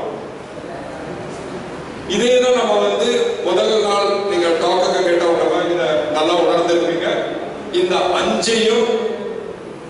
5 சக்திகளையும் நமக்குள்ளார இருக்கிறது தான் இந்த சக்கரங்களாக காமிச்சிருக்காங்க. அந்த அன்னமய கோஷம் அப்படின்னா சாப்பாடை வச்சு இந்த உடம்ப சக்திப்படுத்துறது, மனதோட எண்ணங்களை வச்சு மனோமய கோஷம் அப்படின்னு சொல்லிட்டு ஞானமய கோஷம், பிராணமய கோஷம், ஆனந்தமய கோஷம்னு வச்சிருக்காங்க. இதே சக்கரங்கள்னு சொல்றாங்க இல்லையா, குண்டலினி சக்தி அப்படின்னு சொல்றது இதே ஒண்ணுதான். ஆனா அதுல போட்டிருக்கிற திரிகள் 8. அந்த மாதிரி தான் ஒரே சக்தி நம்மளோட எடுத்து நம்ம அஷ்ட சக்திகளை நம்மளோட வாழ்க்கையில அமைக்குங்கிறத இந்த விளக்கப்படத்தை காமிச்சிருக்கோம். அடுத்தது கோவிலோட ஸ்ட்ரக்சர் பாருங்க, அதுவும் இதே மாதிரி தான் வச்சிருக்காங்க. ஒரு மனிதன் படுத்திருக்கிற மாதிரி தான் கோவில் அமைப்பு. அந்த அமைப்பின் அழகா பார்க்க முடியும். அந்த பாதம் தான் ராஜகோபுரம். அதுக்கப்புறம் கொடிமரம்னு வச்சிருக்காங்க. அந்த கொடிமரம் தான் ஒரு ஆணோட பெண்ணோட பிறப்பு உறுப்பு. அப்போ அந்த பிறப்பு உறுப்புல இருந்துதான் அடுத்த உயிர் பிறக்கும் இல்லையா. அந்த உறுப்பு வழியாக துடக்கமே ஆரம்பிக்கும். கொடி இப்ப கும்பாபிஷேகம் பண்றாங்க அடுத்த வருஷம் சொன்னாங்க. நீங்க அடுத்த வருஷம் அந்த சடங்கா பாத்தீங்கன்னா எங்க இருந்து துவக்க ஆரம்பிப்பீங்கன்னு பாத்தீங்கன்னா கொடி ஏற்றுவாங்க. கொடிமரத்தை அங்க இருந்துதான் துவக்கம் ஆரம்பிக்கும். அதனாலதான் கோவில்ல போய் நமஸ்காரம் பண்ற போது எங்க நமஸ்காரம் பண்ணது தெய்வத்துக்கு கோவலாம் ஒண்ணும் இல்ல, எனர்ஜி வேணும்னா அந்த கொடிமரத்துக்கு பக்கத்துல நமஸ்காரம் பண்ணாதான் நமக்கு அந்த எனர்ஜி அதிகமா கிடைக்குங்கிறனாலதான் பல கோவில்கள் ஒரு பொம்மை படம் போட்டு வச்சிருக்காங்க, ஒரு ஆள் நமஸ்காரம் பண்ணிடுறாங்க, அங்க நமஸ்காரம் பண்ணும். அப்போ ஒரு கோவில்ல லோன் கிடைக்கணும்னா அதுக்குன்னு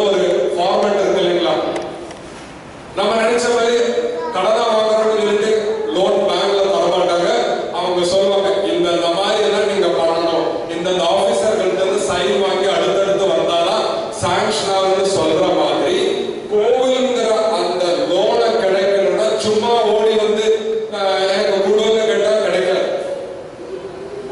அப்புறம் அடுத்தது பாத்தீங்கன்னா இங்க வந்து பலிக்கல்லு, இங்க பாத்திருப்பீங்க பலிக்கல்லு. அந்த தாந்திரிக முறை பூஜை பண்ற போது அந்த அர்ச்சகர் வந்து அன்னத்தை கொண்டு வந்து அந்த பலிக்கல்லு மேல காலையில போடுவாங்க. அந்த பலிக்கல்லு தான் நம்மளோட நாவி. நம்ம அம்மாவோட கர்ப்பபாத்திரத்துல இருக்கிற போது இந்த நாவி வழியாக சக்தி வருது இல்லையா? தொப்புள் கொடி வழியா வர்றதுனால இந்த நாவிதான் அந்த அதுதான் மூலாதாரம். அப்புறம் சுவாதிஷ்டானம்ன்ற அந்த சக்கரத்தை குறிக்குது. அந்த இடத்தை எனர்ஜைஸ் பண்ணிட்டே இருப்பாங்க. எந்த கோவில்ல அந்த பலிக்கல்ல டெய்லி வந்து ஒரு பூஜாரியோ அல்லது தாந்திரிகம்னு சொல்ற அந்த தாந்திரியோ வந்து அந்த பலிக்கல்ல டெய்லி எனர்ஜைஸ் பண்ணிட்டே இருந்தா அவங்க அந்த காஸ்மிக் எனர்ஜியை அங்க டெபாசிட் பண்ணிட்டே இருக்காங்க.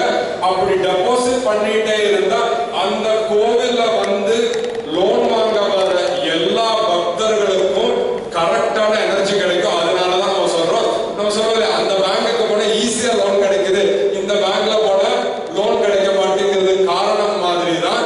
இந்த கோவில்ல போனா திருப்பதி மாதிரி கோவில், சபரிமலை மாதிரி இருக்கிற கோவில்ல அழகா எனர்ஜைஸ் பண்ணிட்டு இருக்காங்க. அந்த மாதிரி எனர்ஜைசிங் பண்றதுதான் இந்த வழக்கம். அதுதான் இந்த கும்பாபிஷேகம் நடத்துறாங்க. இப்ப நம்ம முதல் நாள் டாக்ல சொன்னோம், நம்ம உடம்ப வந்து வருஷத்துக்கு ஒருக்காவது விளக்கெண்ணெல்லாம் குடிச்சு கம்ப்ளீட்டா கிளீன் பண்றதுதான் கும்பாபிஷேகம். அதோட அர்த்தம் என்னன்னா காரை ஒரு வருஷமாவது கண்டிஷன் பண்ணணும் இல்லையா? ஆயில் ஃபில்டர் மாத்தணும், ஆயில் எல்லாம் மாத்துற மாதிரி கண்டிஷன் பண்றதுக்கு தான் அந்த கோவில் இருக்கிற அந்த எனர்ஜியை அதிகரிக்க வச்சு பக்தர்களுக்கு அது லோனா கிடைக்கும்படி பண்றதுக்கு தான் கும்பாபிஷேகம் நடத்துறாங்க. கொடிமரம் பாருங்க, அந்த கொடிமரம் பாருங்க ஒரு ஆளோட ரூபத்தை தானே வச்சிருக்காங்க. பாருங்க ஒரு மனுஷனோட ரூபம் மாதிரி தான், 2 காலு 2 கையும் உடம்பு மாதிரி தான் முன்னாடி. இதுதான் பலிக்கல்லு. அப்புறம் அடுத்தது இந்த பகுதி தான் நம்ம நெஞ்சு பகுதி. அதுதான் அர்த்த மண்டபம்னு நீங்க பார்க்கலாம்.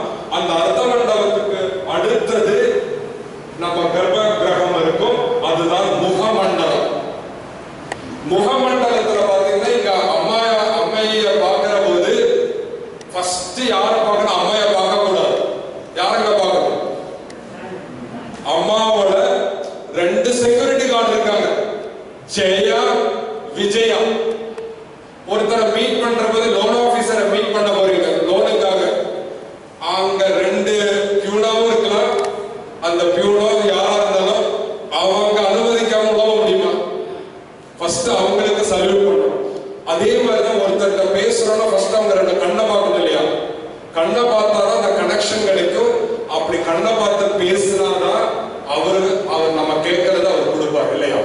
அதனால எந்த கோவில்ல போனாலும் முதல்ல நம்ம பார்க்க வேண்டியது அந்த 2 கண்கள் தான். அவங்க தான் ஜெயா விஜய. பேர் என்னன்னா பாத்தீங்களா? நம்ம போற காலம் ஜெயமா இருந்தா முதல்ல ஜெயா விஜயாவுக்கு நமஸ்காரம் பண்ணிட்டு அப்புறம் தான் அந்த தேவியை பார்க்கணும். அதே விஷ்ணு கோவில்ல பாத்தீங்கன்னா ஜெயன் விஜயன் இருப்பாங்க இல்ல, பாத்திருப்பீங்க இல்லையா?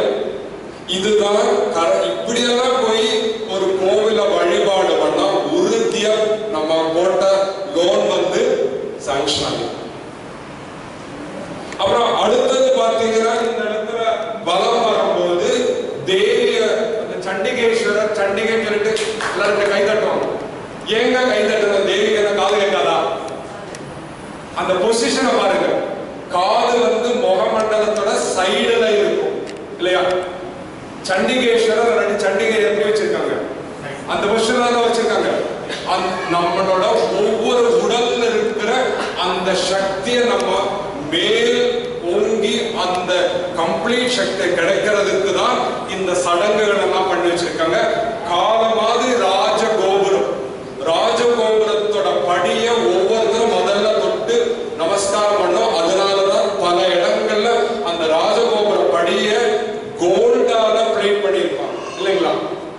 அங்க எனர்ஜி ரொம்ப ரொம்ப முக்கியம். பெரியவங்க எல்லாம் நம்ம நமஸ்காரம் பண்ற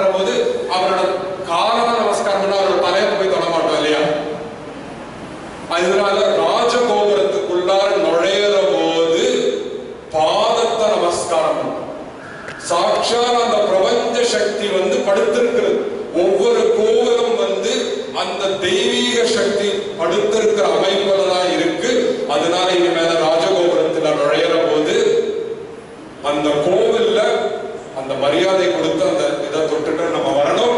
அப்புறம் கடைசியில அந்த பிரெயின்ங்கிறது தான் அந்த இடத்துல இருக்கிற அந்த இது, அதுல இருக்கிற நர்வ் கனெக்ஷன்ஸ், அது எல்லாமே சேர்ந்ததுதான் அந்த யந்திரம். எல்லா கோவிலும் கீழே ஸ்ரீயந்திரம் வச்சிருப்பாங்க. அந்தந்த கோவிலுக்கு தகுந்த மாதிரி லட்சுமி கோவில லட்சுமி யந்திரம் வச்சிருப்பாங்க, தன்வந்திரி கோவில தன்வந்திரி அது யந்திரம் வச்சிருப்பாங்க. அந்த யந்திரத்துல தான் அவங்க பூஜையை பண்ணுவாங்க. ஏன்னா அந்த யந்திரம் வந்துதான் கம்ப்ளீட்டா டெக்னாலஜிக்கல் டிவைஸ். அந்த எனர்ஜி அப்படியே கொண்டு வரும். அதுல காப்பர்ல யூஸ் பண்ண நீங்க கேட்டீங்க.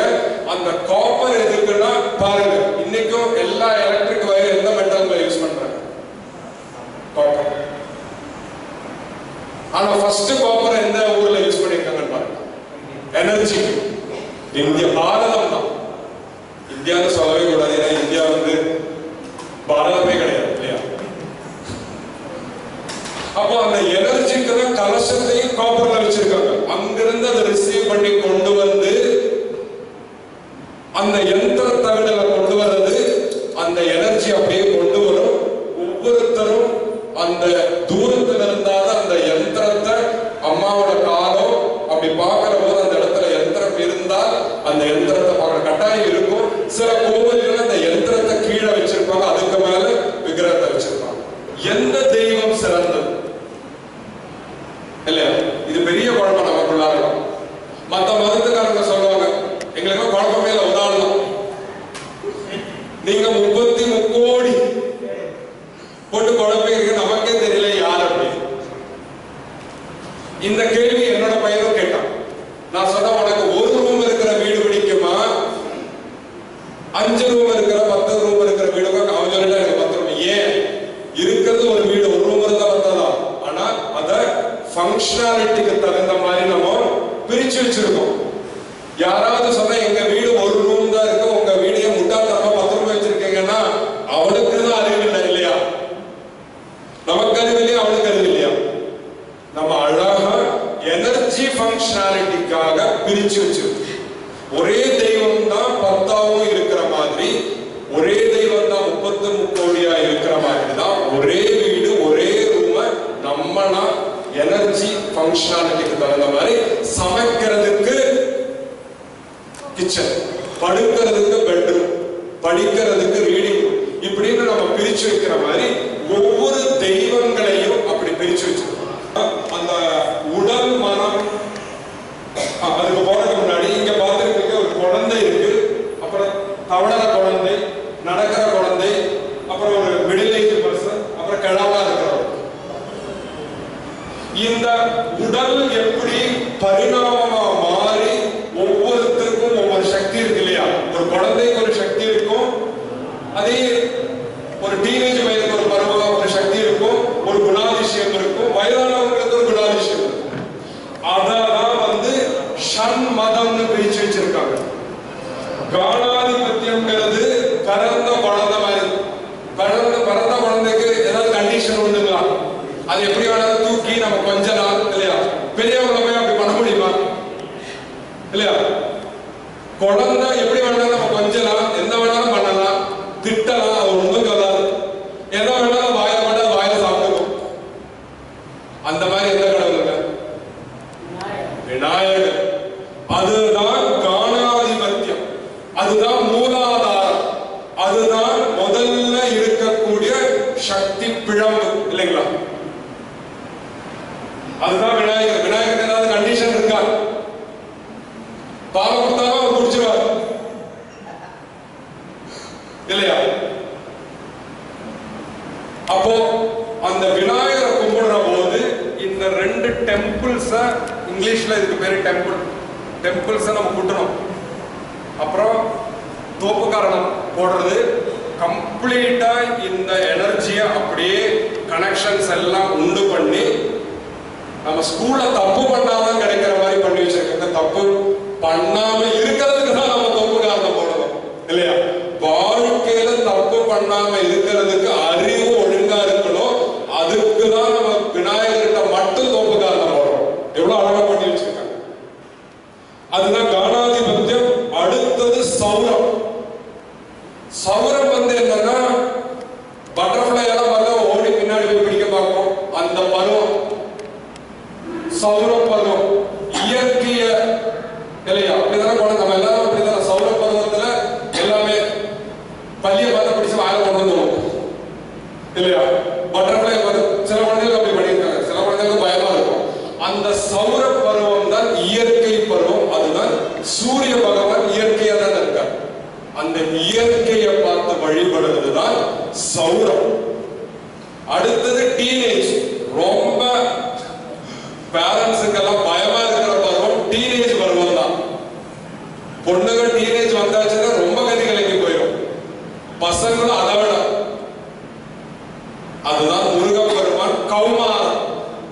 ஏதாவது ஒன்று சொன்னதான் எனக்கு மாங்காய் தரனா நீ அவனுக்கு தான் கொடுத்த அப்படின்னு சண்டை போட்டுட்டு போற பருவம் தான் டீனேஜ் கௌமார பருவம். அதுதான் முருகன். அப்போ அந்த எனர்ஜி பரிணாமமாய் போற ஸ்டேஜஸ். அந்த பருவத்துல அந்த வழிபாடு அந்த எனர்ஜி எடுக்கிற போது அந்த மாதிரி எனர்ஜி நமக்கு கிடைக்கும். அடுத்தது கல்யாணமாயி ஜோடிய இளஞ்சோடிய ரொமான்டிக்கா இருக்கிற பருவம் தான் வைஷ்ணவம். அதனாலதான் பெருமாள் தாயார்னா ஒரே டோலோத்சவம், ஆடல் பாடல் இல்லையா, ரொமான்ஸ் தான் அந்த பருவம். அதுதான் வைஷ்ணவம்.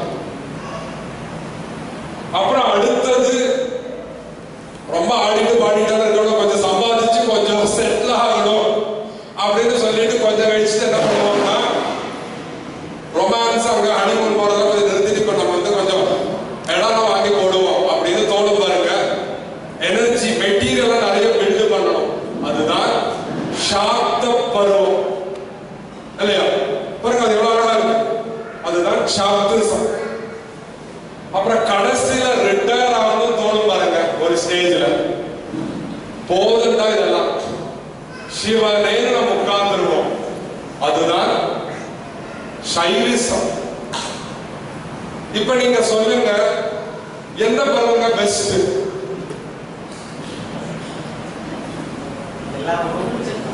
இல்லையா? இதுக்கு சண்டை போடணுமா? இதுக்கு நம்ம சண்டை போடணுமா? எவ்வளவு அறிவு கிட்ட இல்லையா? அந்த பருவ எனர்ஜியோட பருவங்கள் தான் நம்ம ஆதிசங்கர பெருமானுக்கு இந்த நேரத்தில் நம்ம நன்றியை சொல்லணும். இதெல்லாம் மறந்து போன ஸ்டேஜ்ல காலடியிலிருந்து நமக்கெல்லாம் அவர் எப்படி மறந்துருக்காரு பாருங்க. காலடி யார பின்பற்றணும்னு காமிக்கிறதுக்காக காலடிங்கிற ஊர்ல மறந்துருக்காரு இல்லையா. யார ஃபாலோ பண்ணணும் அவரே சொல்லி காமிக்கிறார். புரியுது இல்லைங்களா? எல்லாத்துக்கும் அர்த்தம் இருக்குங்க. அப்படி சொல்லிட்டே போலாம். அப்போ அந்த 6 பருவங்கள் தான் இது. அதுல இன்னும் இந்த ஒரு ஸ்லைடே நம்ம 10 நாள் என்ன 1000 வருடங்கள் கூட பேசலாம். அவ்வளவு இன்ஃபர்மேஷன் இந்த 6 இதுல இருக்கு. அதனால எந்த தெய்வங்களையும் பண்ணாதீங்க, பாகுபாடு பார்க்காதீங்க. ஆனா இதுல பாத்தீங்கன்னா அந்த பிரம்மா மட்டும் கோவிலே கிடையாது இல்லையா. ஏன் பிரம்மாவுக்கு கோவில் இல்ல? அது குழந்தைகளுக்கு நம்ம அந்த சொல்ற அந்த கருத்து கரெக்டா நீங்க சொல்லிருக்கீங்க, பொய் சொல்றதுன்னு. ஆனா பொய் சொல்லுவது எது? அறிவு பொய் சொல்லுமா, மனம் பொய் சொல்லுமா, உடல் பொய் சொல்லுமா? மனம் தான். அறிவு கிடையாது இல்லையா. அறிவு இருந்தா நம்ம பொய் சொல்ல மாட்டோம். இந்த மனம் தான் எல்லா புத்தலாட்டம் பண்ணும் இல்லையா. பொய் சொல்றது அதுதான். அந்த மனம் தான் பிரம்மா. அந்த மனம் அது போயிட்டு இன்னும் நிறைய விளக்கம்லாம் போவேன் நான் சொல்றேன். ஆனா அந்த மனசக்தி இருக்கு பாருங்க. இப்போ ஒருத்தர் இருக்கா, ஒரு நடிகரோ நடிகையோ அல்லது ஒரு அரசியல்வாதியோ அல்லது நம்ம ஃப்ரெண்டா இருந்தா கூட அவர் போட்ட ட்ரெஸ்ஸோட ரசிக்கலாம், அவரோட அழகோட ரசிக்கலாம். கொஞ்சம் பழகிட்டோட அவரோட மனசை தெரிஞ்சிச்சுன்னு வச்சுக்கோங்க, பகல போவோமா பிடிக்கவே பிடிக்காது. அந்த மனம் நமக்கு மரியாதையே இருக்காது. ஒருத்தரோட மனதை நம்ம மதிக்கவே மாட்டோம் இல்லையா. ஆனா அவரோட ஆற்றலை நம்ம மதிப்போம். அந்த ஆற்றல் சக்தி தான் சரஸ்வதி.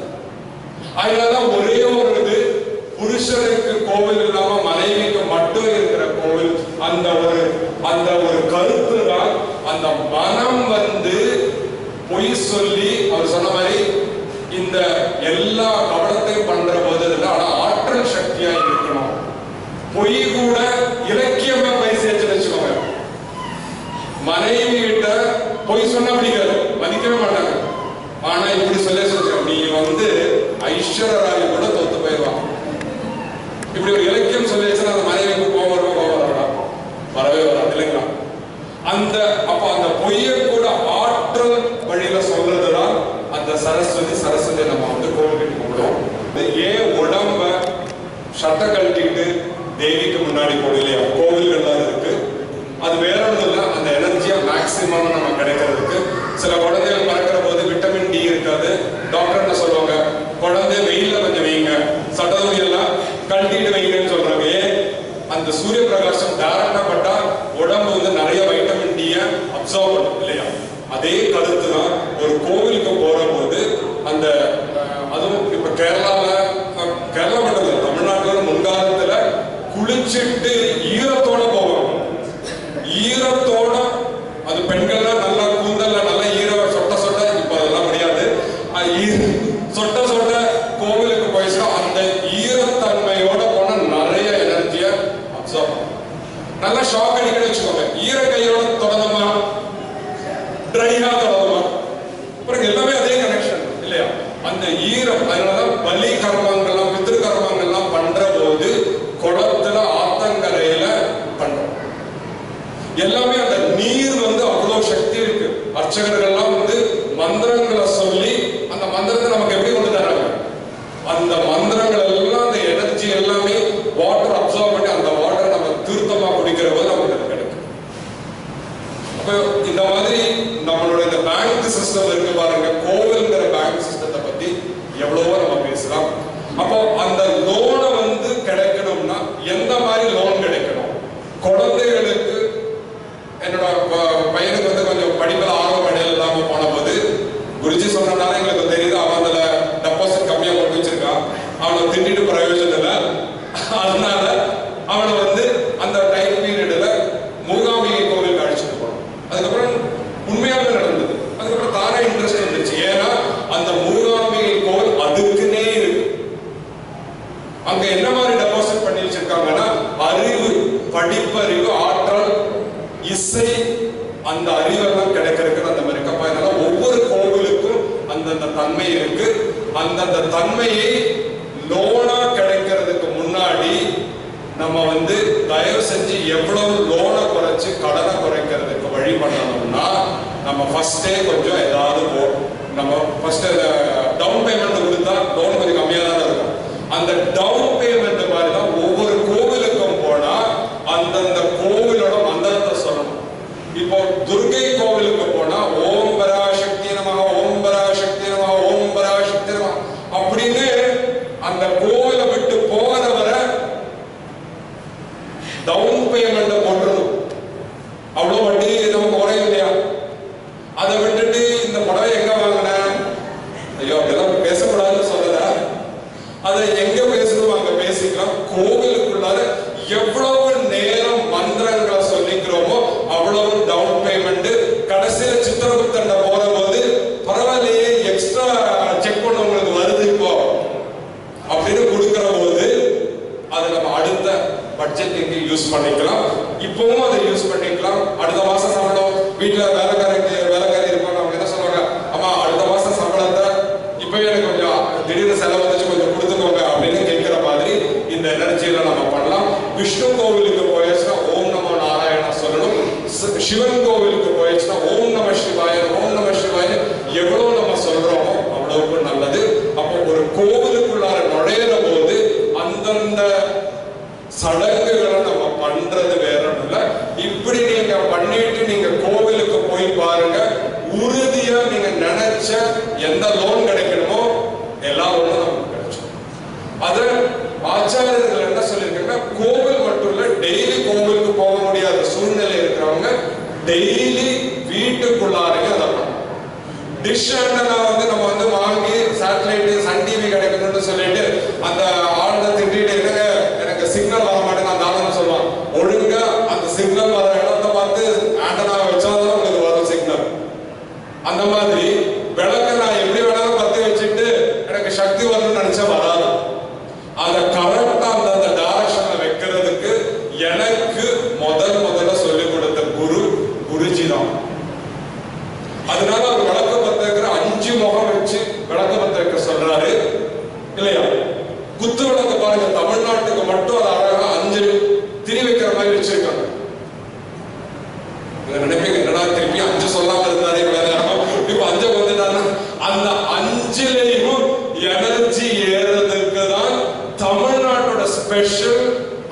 விளக்கு முகம் இருக்கிற குத்துவிளக்கு. அது சும்மா வச்சுட்டு பிரயோஜனம், அப்புறம் வந்து பிரயோஜனத்துல கரெக்டா முதல் திரி வந்து மேற்கு பகுதியை நோக்கியும் வடமேற்கு, தென்மேற்கு, தென்கிழக்கு, வடகிழக்குன்னு 5 டைரக்ஷன் திரிய போட்டு வச்சா சிக்னல், தேவியோட சிக்னல் ப்ராப்பரா நம்ம சேனல்ல தெரியும். அதுதான் குருஜி ஃபர்ஸ்டா பண்ண சொன்ன. ஒவ்வொருத்தரோட வீட்டிலையும் டெய்லி விளக்கு ஏற்றணும். அதான் அவர் ஃபர்ஸ்டா சொல்லி கொடுக்கிறது. வேறு பல சடங்குகள் அவர் சொல்றாரு.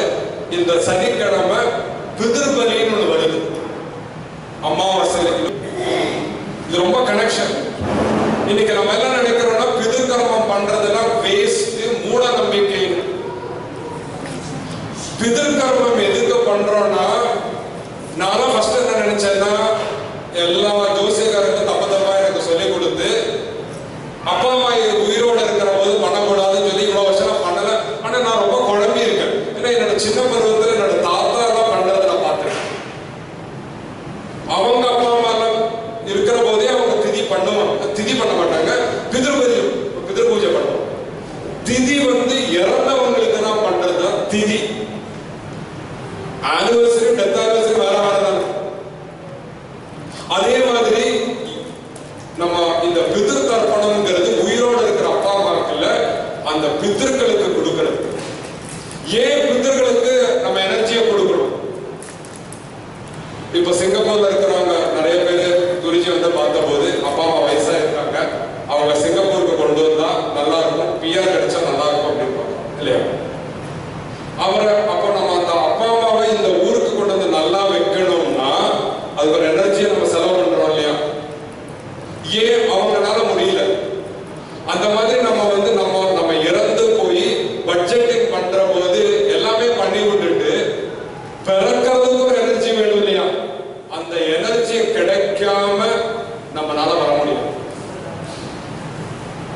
அந்த எனர்ஜி கிடைக்கிறதுக்கு தான் நம்ம பிதிர்கர்மம் பண்றோம். நிறைய பேரு இந்த எனர்ஜி பேலன்ஸ் இல்லாம அங்க கஷ்டப்பட்டு இருக்காங்க. அவங்களுக்கு நம்ம எனர்ஜியை கொடுத்துட்டோம்னா அவங்களுக்கு குழந்தை பாக்கியம் இல்லாத நிறைய பேர் இருக்கிறாங்க. அவங்க எல்லாம் குருஜி சொல்றது, நம்ம சாஸ்திரம் என்ன சொல்றதுன்னா, எல்லா அமாவாசைக்கும் பித்ரு தர்மம் பண்ணணும்.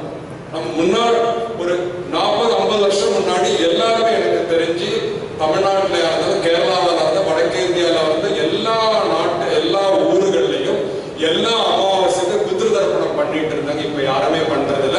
நம்ம சாஸ்திரம் என்ன சொல்லுதுன்னா, பித்ரு தர்ப்பணம் மாசம் பண்ணாம பித்ருக்களுக்கு எனர்ஜி கொடுக்காம இருந்தால் முதல்ல வர்றது நோய் பெருகும். அடுத்தது வீட்டுல நல்ல காரியங்கள், கல்யாணங்கள்லாம் தடைபடும். பசங்களுக்கெல்லாம் வயசானாலும் 50 வயசானாலும் கல்யாணம் நடக்காது. மூணாவது அடுத்த சந்ததி வராது. அங்க இருக்கிறவங்க இங்க வர வச்சா அடுத்தது பறக்கும் இல்லையா? இதெல்லாம் நடக்கும். அப்புறம் அந்த மாதிரி நம்ம ஒரு நல்ல காரியம் பண்ற போது, இங்க சிங்கப்பூர்ல கட்டாயம் இருக்கு, யூஎஸ்ல எல்லாம் சேரிட்டி டொனேஷன் பண்ணிட்டோம்னு வச்சுக்கோங்க, மகாசே தான் கொடுக்குறோம். கொடுத்த டாக்ஸ்ல எக்ஸம்ஷன் கிடைக்கும் இல்லைங்களா? இங்க எப்படி இருக்கு இல்லையா? கட்டாயம் இருக்கும். இந்த மாதிரி பிதிர்கர்மம் பண்ற போது நமக்கே தெரியாது எத்தனையோ பித்ரு ஆத்மாக்களுக்கு திருப்பி பறக்கிறதுக்கு நம்ம எனர்ஜியை கொடுக்கறது மூலம் சனி பகவான் என்ன பண்ணுவாங்க, டாக்ஸ் எக்ஸம்ஷன் பண்ணி விட்டுருவாங்க. அதனாலதான் இந்த பிதிர்கர்மம் கட்டாயம் பண்ண. இந்த வர சனிக்கிழமை அமாவாசை, அதுக்கு நேரம் இல்லாததுனால, ஆனா நம்ம சைட்ல எல்லாமே குருஜி சொல்லி போட்டிருக்கோம். ஏன் அமாவாசைக்கு மட்டும் அது எல்லாமே energy, space and time, quantum physics இன்னைக்கு பேசுறதெல்லாம் பேஸ் பண்ணி தான் இதெல்லாம் வச்சிருக்காங்க. யூடியூப்ல போய் பஞ்சதர்த்தா பிதிர்கர்மம் அப்படின்னா வீடியோ ரெக்கார்டிங்கோட போட்டிருக்கோம். அது மந்திரங்கள்லாம் சொல்லியிருக்கோம். மந்திரங்கள்லாம் உனக்கு கஷ்டம்னா அதை முறையில சொல்லணும்ல, அதை கேட்டுட்டு அப்படியே பண்ணிக்கலாம். இப்பெல்லாம் நமக்கெல்லாம் செல்போன்லயே நம்ம டவுன்லோட் பண்ணி, நிறைய பேர் அப்படிதான் பல ஊர்கள்ல குருஜி சொல்லி டவுன்லோட் பண்ணி வச்சு பக்கத்திலேயே வச்சு வீட்லயே நம்ம பண்ணலாம். இல்ல கோவில்ல போய் அர்ச்சகர்களோட ஹெல்ப்லாம் பண்ணலாம். ஆனா அவரு எல்லாமே எல்லாம் ஹோம்மேடு தான் எல்லாருக்கும் இஷ்டம். அதனால வீட்லயே பண்ற மாதிரி எளிமையா பண்ணி வச்சிருக்காங்க. யூடியூப்ல அந்த இன்ஃபர்மேஷன் யூனிஃபை சைட்லயே இருக்கு, பஞ்சதர்ம சைட்லயே இருக்கு. யாருக்காவது வேணும்னா இவங்க தணிகை அவங்களும் இவரு பிரியா அவர்களும் அவர்கள்ட்ட அவங்களோட இமெயிலை கொடுத்துட்டு போனீங்கன்னா அந்த இமெயில நாங்க வந்து இந்த இன்ஃபர்மேஷன் எல்லாமே உங்களுக்கு அனுப்பி வைக்கிறோம். எந்த சார்ஜுமே கிடையாது, எல்லாமே ஃப்ரீலி டவுன்லோடு. டைம் இல்லாததுனால நான் விளக்கலைங்க அந்த ஸ்டெப்ஸ் தான். ஆனால் அர்த்தங்கள்லாம் எல்லாமே போட்டிருக்கோம். அதுலேயே முக்கியமாக என்னன்னா ஏன் பிதிர்கர்மம் பண்ணா இன்னைக்கு வந்து நம்மளோட மனங்கள் பார்த்தீங்கன்னா அன்னைக்கு யாரோட கிட்ட கேட்டாங்க, மனமா வந்து நம்ம நாளா வந்து நிம்மதியா இருக்க எல்லாமே இருந்தாலும் திருப்பி திருப்பி திருப்பி நம்மளோட மனம் வந்து நம்மளையே இல்லையா, எல்லாரோட மனமும் அப்படியே கண்டினியூஸா போயிட்டு இருக்கு. என்ன காரணம்னா இந்த பித்திருக்கள் வந்து பித்திருக்கள் அவங்க என்ன ஸ்டேஜ்ல இருக்கிற உடல் ஸ்டேஜ்ல இல்லை, அது முழுக்க என்ன அலைவரிசையில இருக்கு. இப்ப இந்த இடத்துல சன் டிவி அதோட அலைவரிசை இருக்கா இல்லைங்களா? கட்டாயம் இருக்கு இல்லையா? ஆனா அதே மாதிரிதான் இந்த பித்திருக்களோட அந்த எண்ண அலைவரிசை நம்மளை சுத்தி இருக்கு. அப்போ நம்ம வந்து அந்த எனர்ஜியை ஃபீட் பண்ணலன்னா அந்த எனர்ஜி எல்லாம் எங்கெல்லாம் கிராஸ் டாக்கிங் மாதிரி தான், எங்கெல்லாம் சான்ஸ் கிடைக்குதோ அந்த கிராஸ் டாக்கிங் வர்ற மாதிரி அந்த எண்ணங்கள் எல்லாம் நம்மளை ரொம்ப தாக்கும். அதனாலதான் இன்னைக்கு இருக்கிறவங்களுக்கு ஒரு சின்ன பிரச்சனைனா கூட அதையே போட்டு போட்டு உடலையும் ஆரோக்கியத்தையும் மனதையும் எல்லாமே கெடுத்து விட்டுறாங்க. இதுக்கு காரணம் முக்கியமா பிதிர் பூஜை பண்ணாம இருக்கிறதுக்கு. எங்கள்கிட்ட நிறைய அமெரிக்கன்ஸ் வந்து குருஜிட்ட என்ன சொல்லியிருக்காங்கன்னா, ரொம்ப வியப்பு என்னன்னா எத்தனையோ 40 வருஷமா தியானமெல்லாம் நாங்க பண்ணியிருக்கோம். ஆனா இந்த பிதிர் பூஜை பண்ண ஆரம்பிச்சதுல இருந்து எங்களோட தியானமும் ரொம்ப நல்லாவா போகுது. ஏன்னா எண்ணம் அலைவரிசை நல்லாவே குறைஞ்சிருக்கு. ஏன்னா அந்த எனர்ஜியை நம்ம கொடுத்துட்டோம்னா அவ்வளவும் அந்த எனர்ஜி தாக்கம் நம்ம மேல இருக்காது.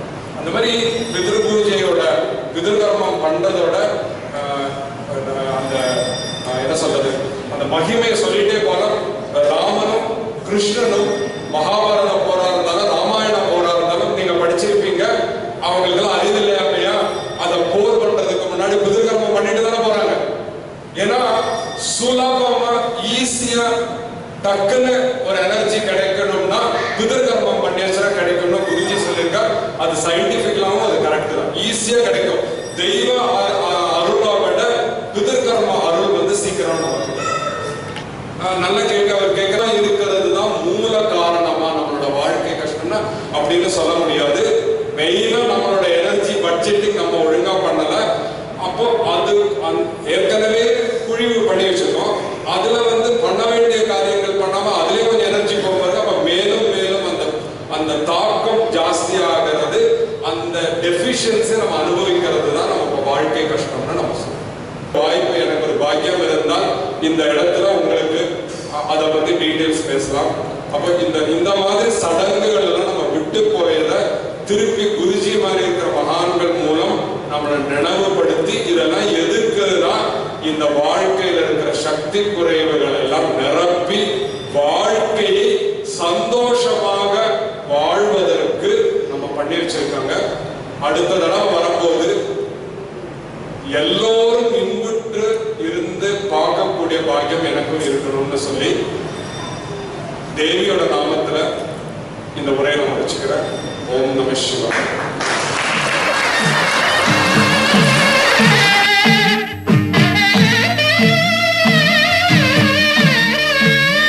கலையாத கல்வியும் குறையாத வயதும் ஓர் கபடு வாராத நட்பும் கன்றாத வளமையும் குன்றாத இளமையும் கழுபிணியிலாத உடலும் சலியாத மனமும் அன்பு அகலாத மனைவியும் தவறாத சந்தானமும் கீர்த்தியும் மாறாத வார்த்தையும் தடைகள் வாராத கொடையும்